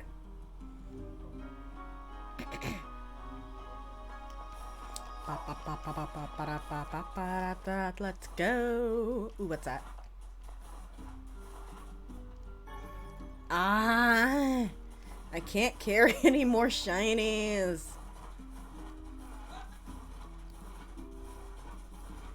I never remember to sell things. I'm used to being able to hoard like 99 items and stuff, and now it's like you get 10.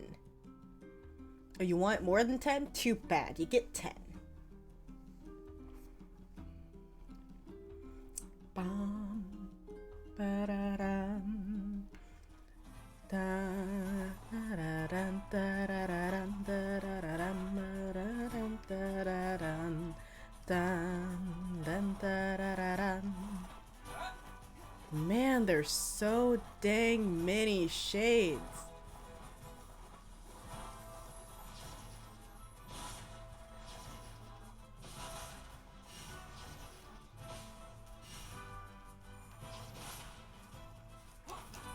Hi. There's a lot of you. Bye. Boy. Boy. Boy. Hey, no kicking me in the face. It's mean.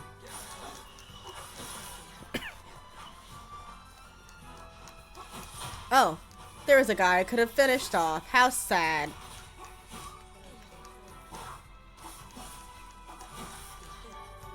Ooh, more word.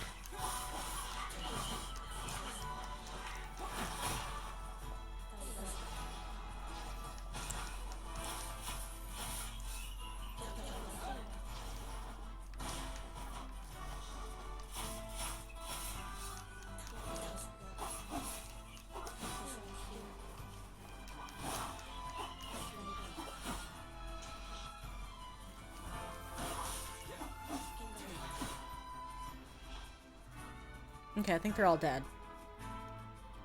Oh, yeah.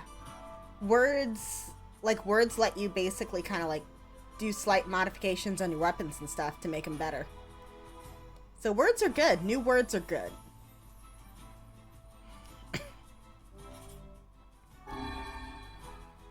There. Makes me sad when I can't pick up items.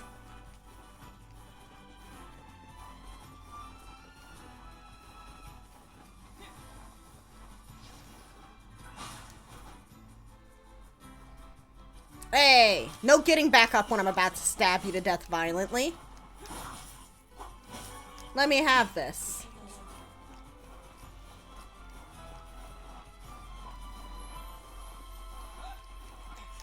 Get out of my way! I have to save Yona! No. Calm down. You cannot prevail if you are blinded with rage. You bench. Go away. My sheep is gone. This is your fault. I could have had some muddin'.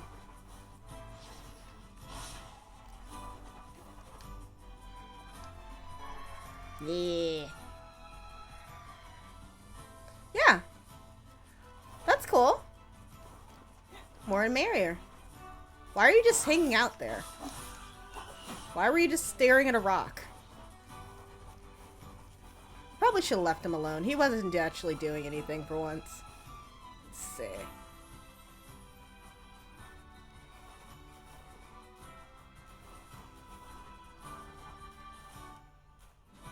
Let's see if I can actually do this properly. Hi, you angry? Are you angry?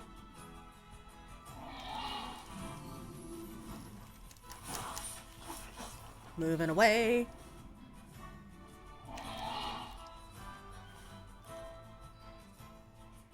Come on.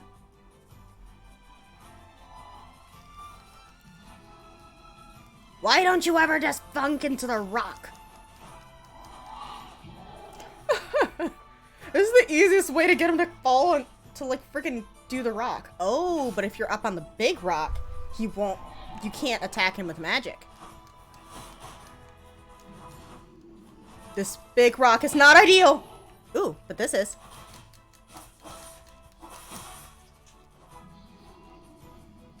You angry? Oh, fuck.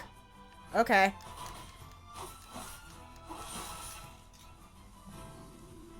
Are you a angry boy? Are you a angry boy? Oh shit, he glitched through the rock.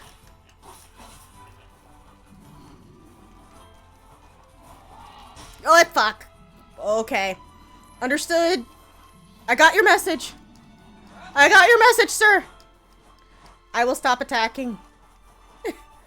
I forgot how much health he does.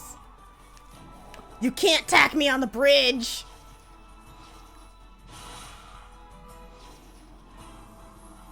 Yeah. Bad aim is bad aim. I won't lie. I forgot how to lock on. I thought it was like this button. Oh, there we go. That's the button I wanted.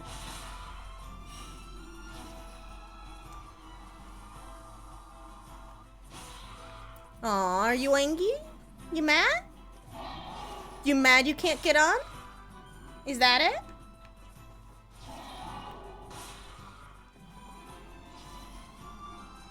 You took like half my health, so I don't want to play anymore.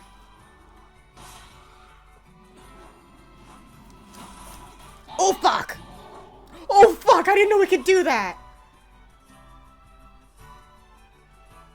So now you know what happens when he drowns.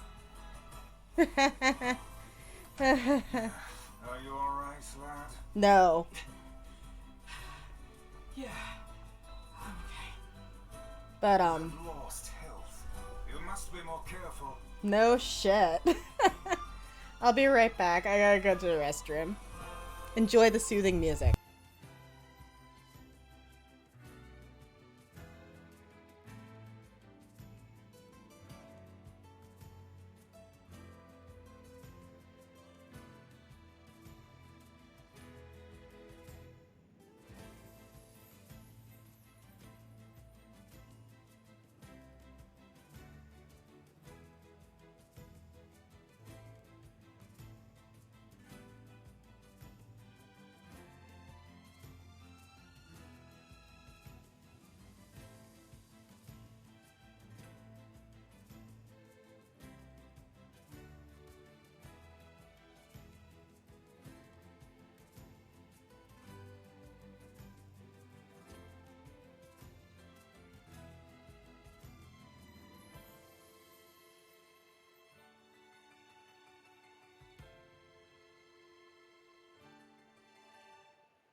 Sorry about that. You didn't miss much. Just me going muddin', muddin', muddin'. Getting muddin', muddin'. Muddin', muddin', muddin'. Hooray. He's still aggroed. He is still aggroed. He's still angry. He's still very angry.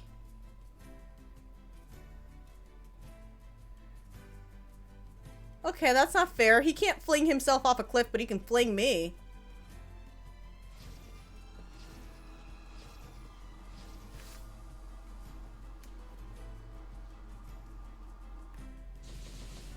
Did I actually hit him? Will he try to come over here? Or is he still too dumb? What's wrong? Are you gonna come? Are you gonna come, Angie boy? Running, running, running. Are you gonna come, Angie boy?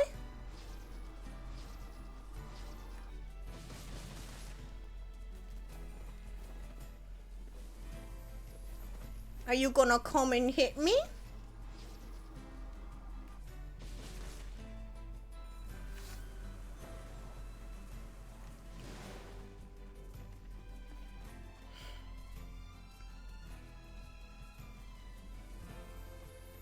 Oh, welcome back, Namu.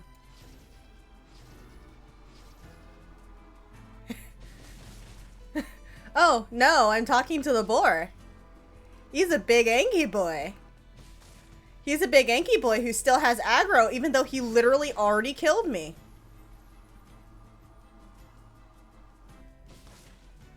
Would you like to die, Mr. Angie boy? So yeah, literally the only reason I did not die is because he knocked me into water.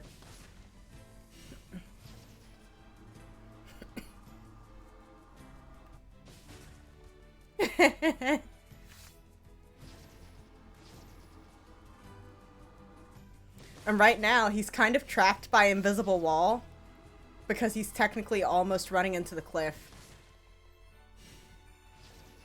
It's true, Nier can't swim.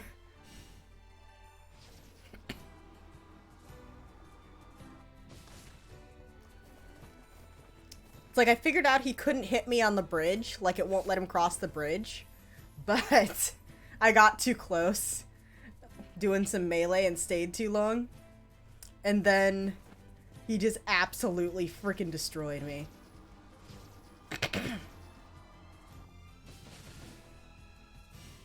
Aren't you a big Angie boy? Are you a big Angie dead boy? I think you are.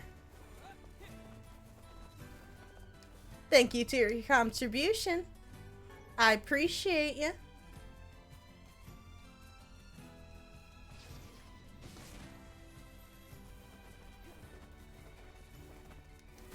Goodbye. Thank you for replenishing the herb. Yeah, I'm gonna use one.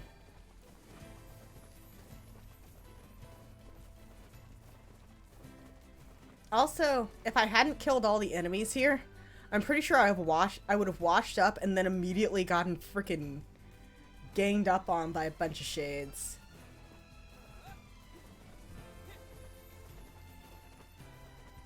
Oh, dang. That is pretty quick.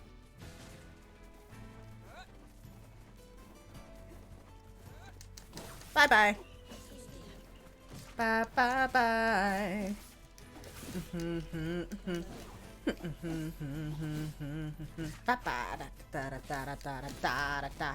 Forgot I could do that.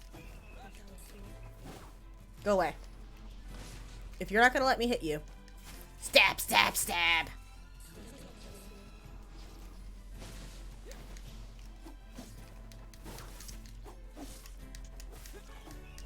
Thank you. Ooh, and I replenished my herb. That's all I really wanted. Alrighty.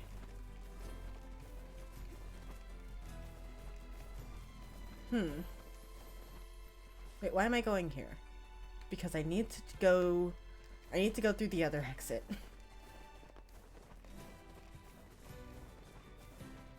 Yeah, it depends Depends on what chemicals are in the air.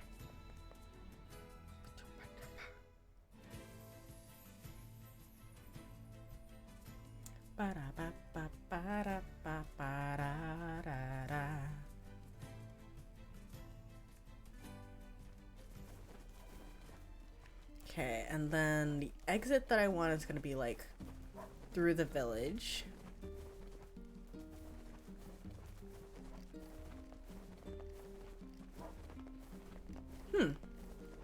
That makes sense. Like, that kind of makes sense a little bit. Especially if there's, like, electricity. Because the water would conduct it. That makes some sense in my mind.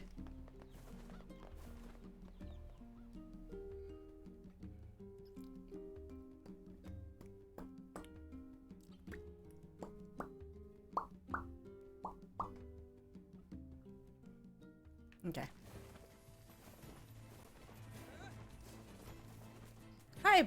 Hi, boar friend. Would you like to move?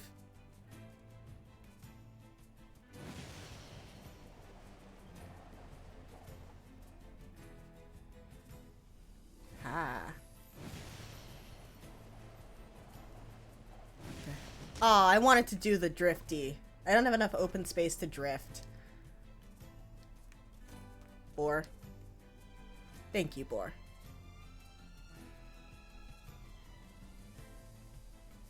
Wait a minute. Oh, wait, no, I'm going the wrong way. Fudge. Boar friend, it's time to turn around. I went the wrong way. Camera, I need you to cooperate. Thank you.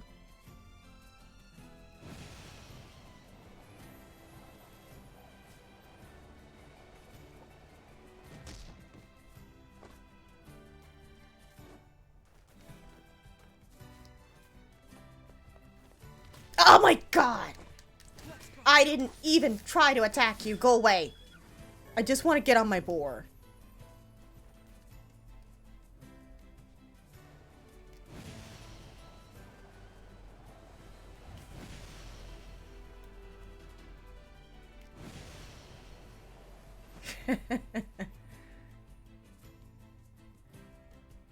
Let's see.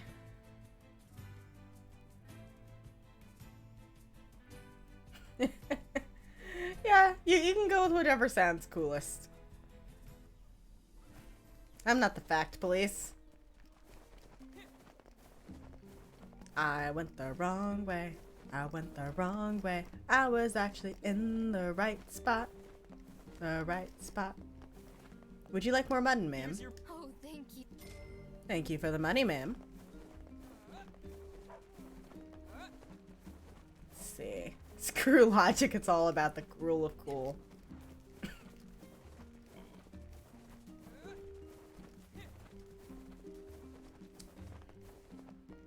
Okay. Now I remember how to get to the junkyard. The junkyard. The junkyard.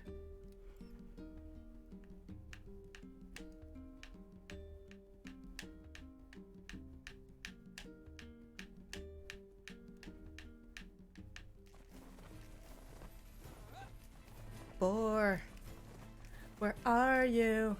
We're going for a ride. Do you like my boar? Come on, I want to drift. Oh no!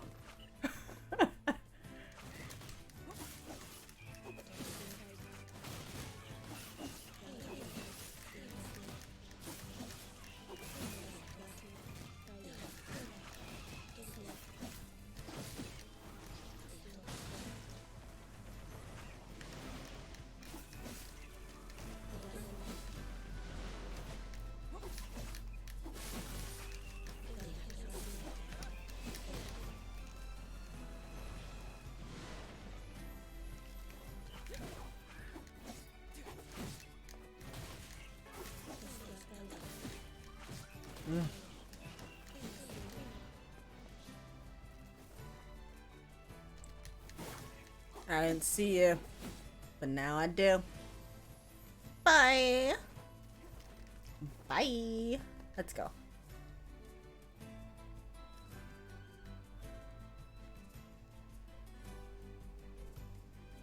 Need you to go in there. There we go. There we go. Boar, boar, boar. We are riding the boar. Oh, wait, no. That's the other one. Really? Jump! You have leggies. You have little stubby leggies. Jump. You can stand on the air, but you can't jump. Okay, no. I know where I'm going for real this time. Hi, other boar. We're not fighting you today.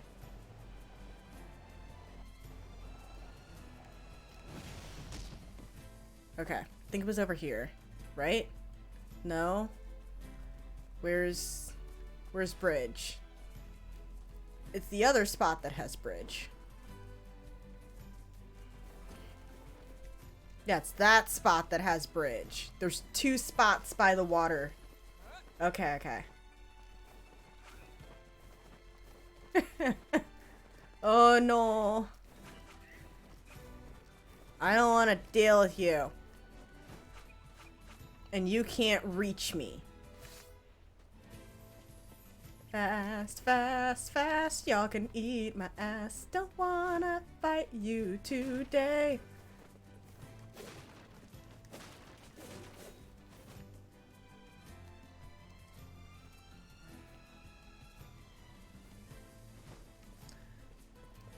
Boar friend would be fun. Sadly, we are denied a boar friend.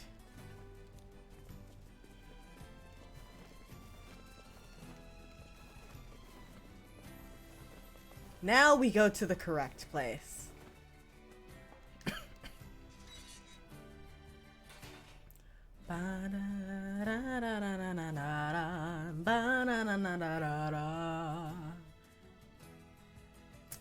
We are going.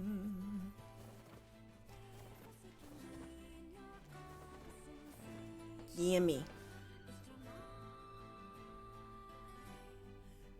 Jacob, I'm hungry. I know, hold on. We have some old bread here.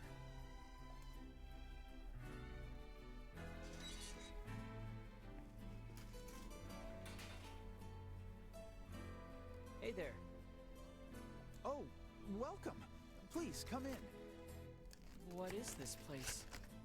It's my shop. I'm the finest smith in these parts. Usually. Usually? See, my brother and I build items from scrap we find in the junk heap, but we're a little low on supplies at the moment. The junk heap, you say? That's right. Folks say it used to be a military base. I don't know about that, but there's lots of great stuff in there. It's not exactly the safest place in the world, but we gotta eat, you know? So it's just the two of you out here? Our father died when Gideon was very young. And Mom is... she's out right now, getting supplies. But I'm sure she'll be... Mom's been gone for 7 days. When's she coming back? 7 days? That's a long time. It's getting harder to find good scrap. She probably had to go deeper into the heap. I said I'm hungry. What is this motion supposed to be, Gideon? Oh no. I wouldn't mind playing one. I actually have Monster Prom because I did the Kickstarter. I just haven't really played it. So if you had the materials, would you be able to upgrade our weapons? Well, yeah, but it's really dangerous in there right now, so we... No problem. We'll go. You will? I want to upgrade my weapon. And besides, you need inventory for your shop, right? Well, yes, but... It's settled then. What do you need? Well, to improve your weapon, I'll need 3 titanium alloys. You can get them from the defense robots around the mountain. Got it. I've seen people playing Monster Prom. It looks like a ton of fun. Here's a map of the complex. You're probably gonna need it. And be careful, please. It's gotten really scary in there. I make no promises, sir. I'm a reckless fucker. Let's go.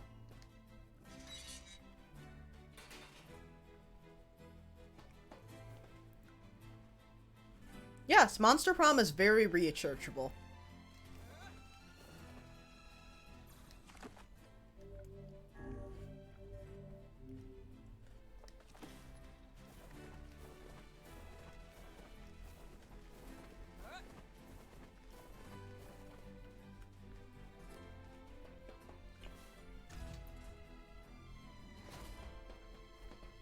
If I were to attempt such scholarly pursuits, I'd probably research Damien most. But, there are many, many researchable lovelies in Monster Prom. Ugh! Gimme! But yeah. Let's see, there's... Dahlia's great. Dahlia's freaking great off the top of my head.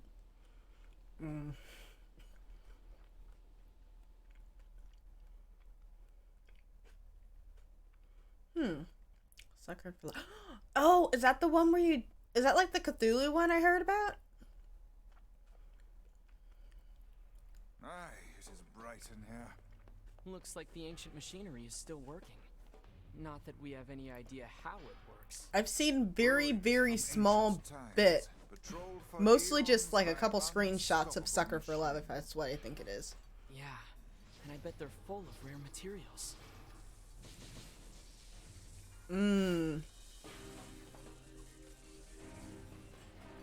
Looks like you would like to set me on fire.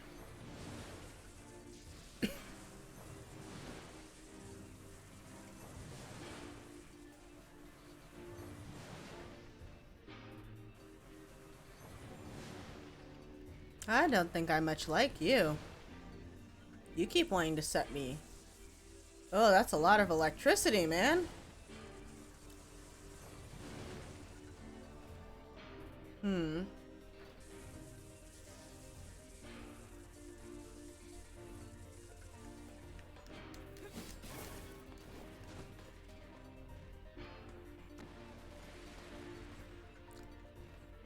I'm safe now.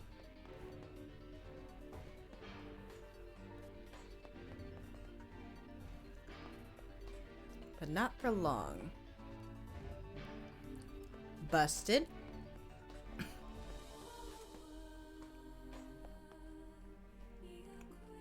I don't trust this room.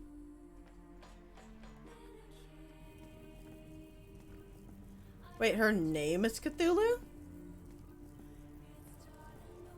No, I'm not saying like her name is Cthulhu. I'm just like it's like Cthulhu-esque characters. This place is hardly befitting one of my grand stature. You sure do like to complain, Vice. That he does.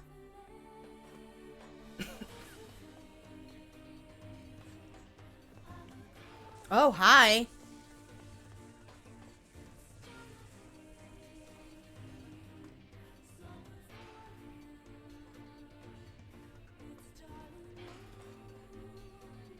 I know you're right there.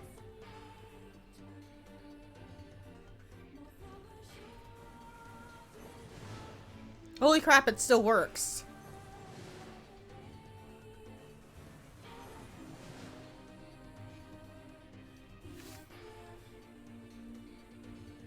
I know you're here.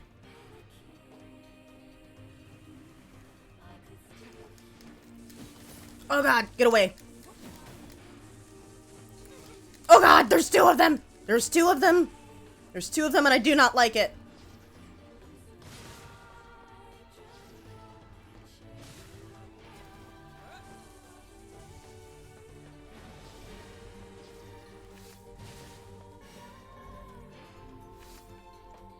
Okay. We good, we good. We not dead yet. Ooh. Female Cthulhu and female King in Yellow.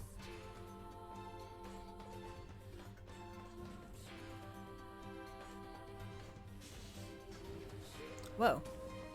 It just opened. Okay.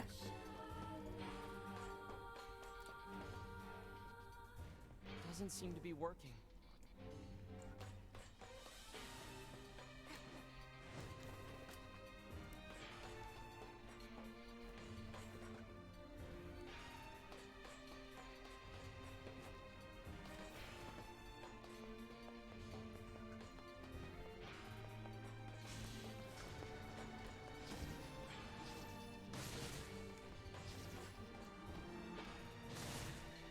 Oh, that kind of scared me a little. What just happened?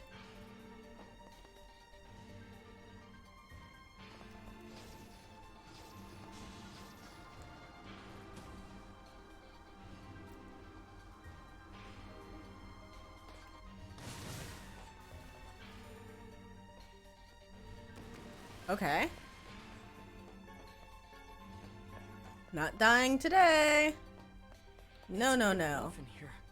Yes, hardly suitable work for children. Oh, hi. They both look so skinny too. I'm certain the elder has been giving his share of their food to his brother. Oh, that's a lot of you.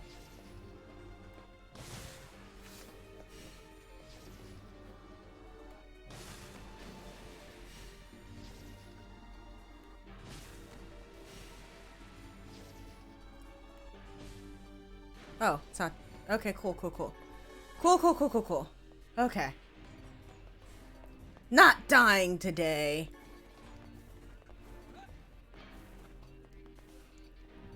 You do not desire to slumber? Oh, fuck. I knew it. I'm like, nope, that's a corridor. Death awaits.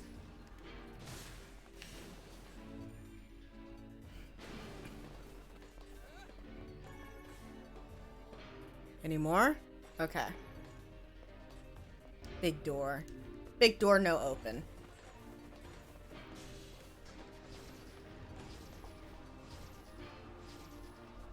Where?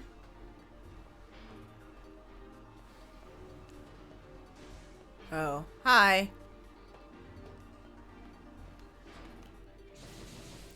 You wasted it!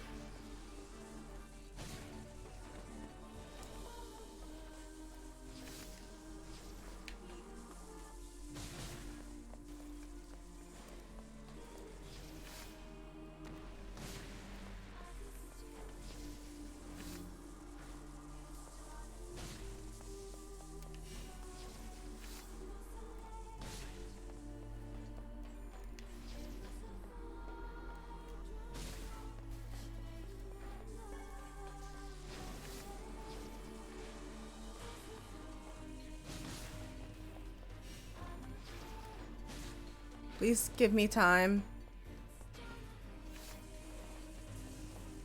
Please stop. Stop spawning. It's very rude. Oh my gosh. Wasted. Fuck.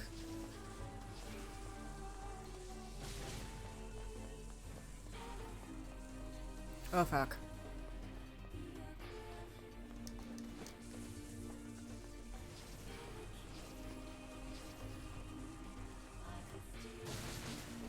Good, good. That's what I like to see. Where's the next one? Nobody? Okay.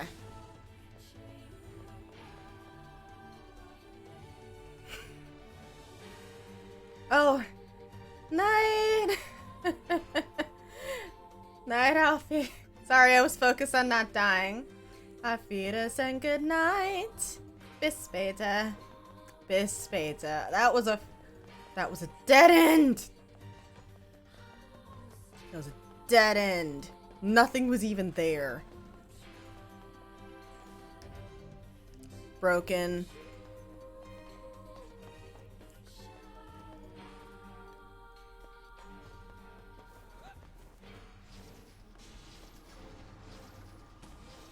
Where are you? You're in here, I know it. I trust no one, and I trust nothing.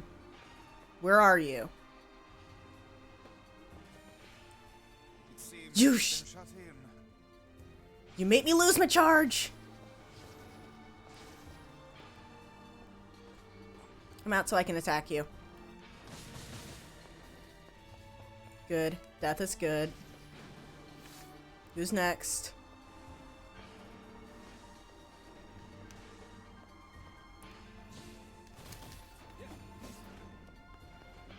Oh, fuck. I did not see you.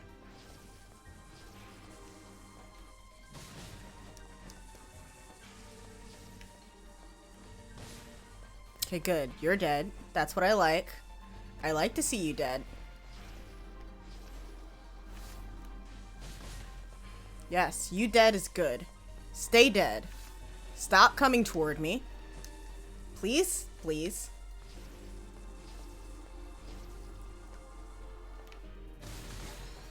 Good.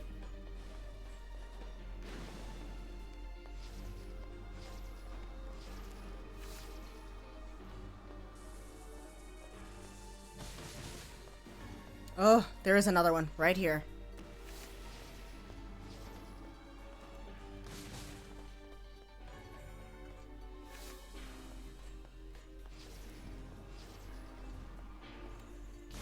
Oh, that one shoots.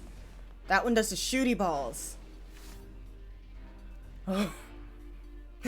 Undying love of women. Well, I can't argue with that. Oh, that one does this. That one does the shooty dodgy balls. Wait, is this where I came from? This is where I came from. We don't want to go here. Mm-mm. You want to go here.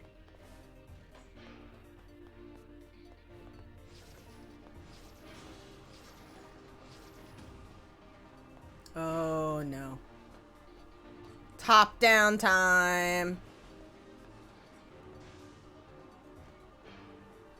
Oh, God. Okay, so it works like this. Oh, God. Oh, I don't like that. Oh, my God!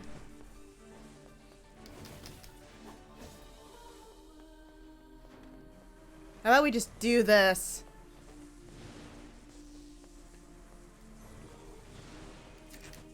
Oh, fuck! No. Oi. Oi, fly.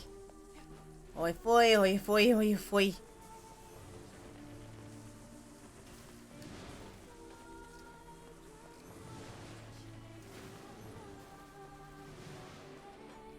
Okay. Gimme.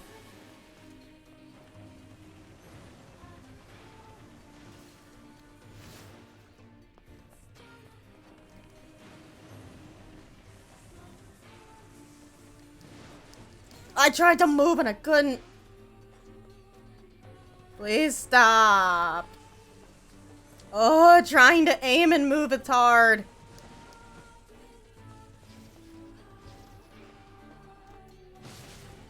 Okay, I do like that you're dead.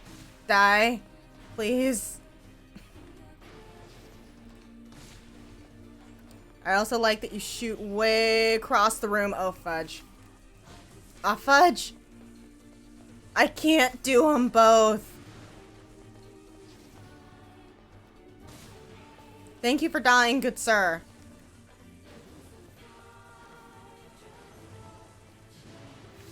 Please die, good sir. Oh, fudge. I can't focus both ways. Thank you. Good night. Good night, Alfie. Oh, not you guys. Not you guys. Go away. What did I do to deserve your existence?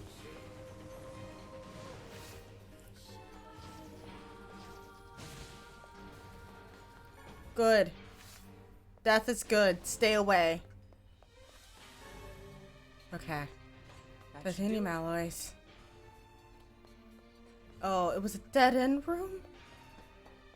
It was a dead-end room. Okay.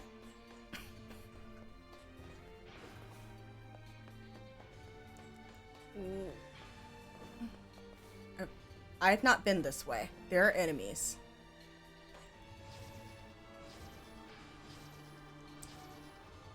Auf Wiedersehen, good night is what I should be saying to me, but I have not. Oh, hi.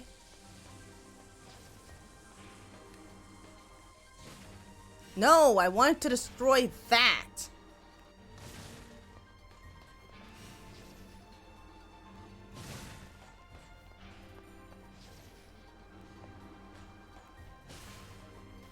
Thank you for dying. Please do me the courtesy of death. Oh god, you're still here. Please do me the courtesy of death. Nobody likes you. Go away.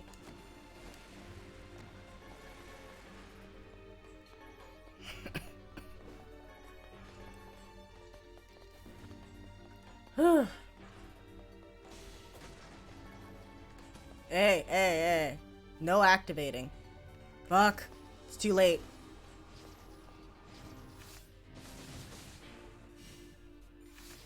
Oh. Okay. We good. We good. Wait until magic comes back, but we good. We good. Oh no, not one of these. Okay.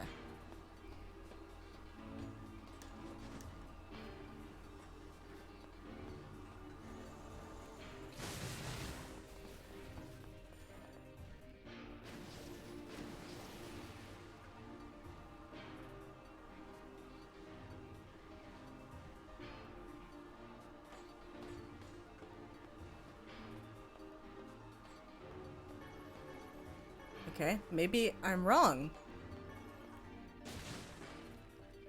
Okay, maybe nothing happens. Maybe just a couple enemies. And they let me go. Okay. Yeah, a couple enemies and they let me go. Okay, but in all seriousness, where do I go?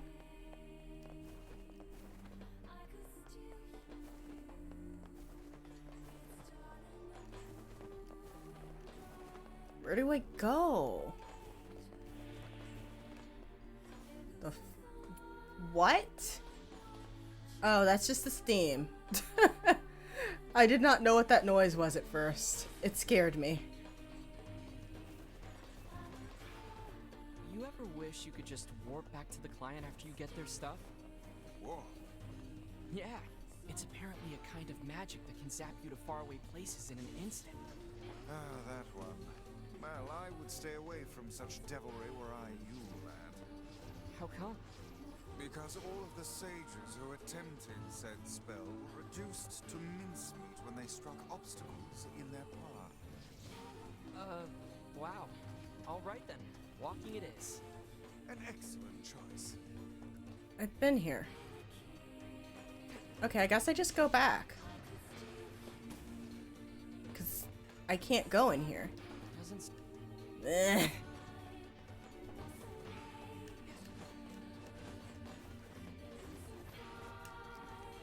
Okay, come on.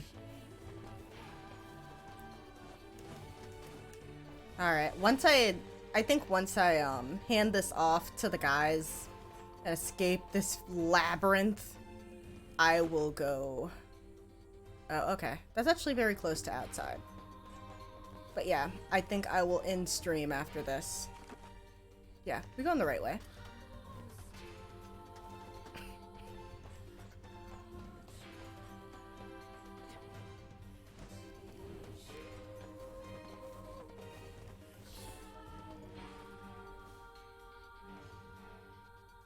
Bum, ba. Bum, ba.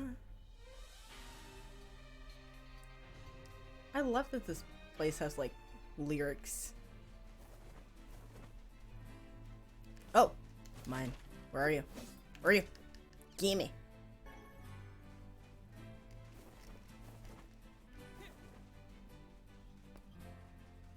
No, I'll do it after I give it. Ba-da-da. Ba-da-da. I hate being alone. I want to go find Mom.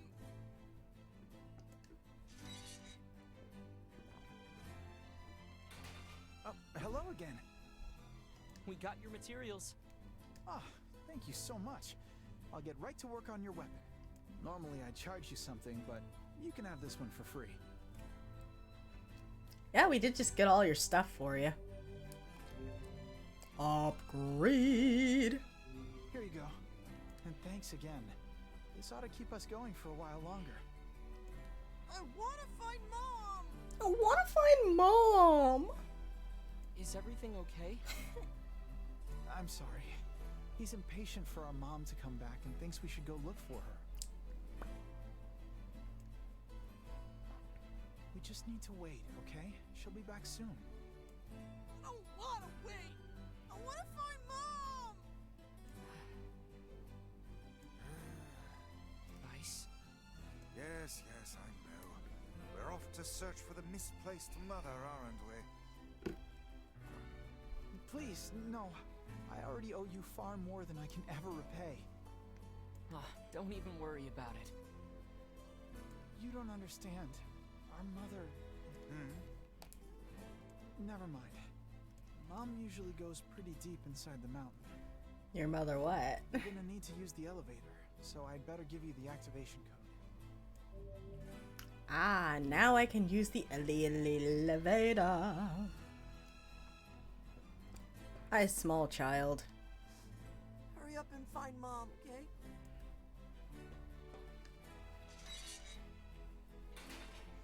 Okay, and with that, we gonna save.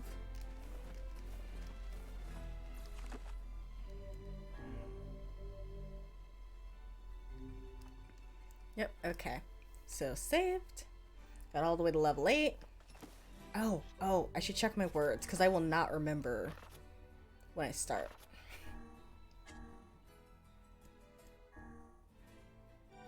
Okay.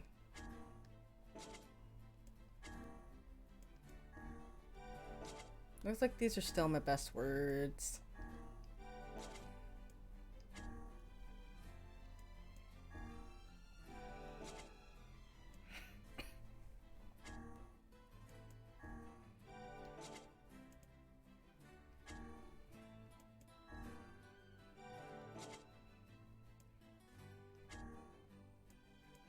I think is still my best option for that, yep.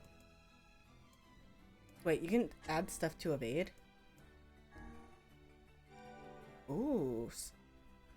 Okay, that's probably a good idea then.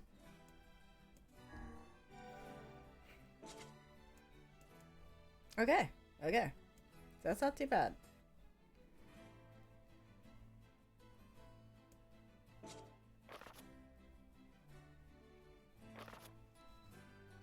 Alrighty. But with that, I'm gonna call an end to stream. I had a lovely, lovely time. Had fun time doing stories. I feel like it's... yeah. But I had a fun time doing stories. Had a fun time playing Nier. But alas, it is 12:23 and it's time for bed. Thank you for hanging out. And, so long, farewell, auf Wiedersehen, goodbye. Bis später. See you later, everyone.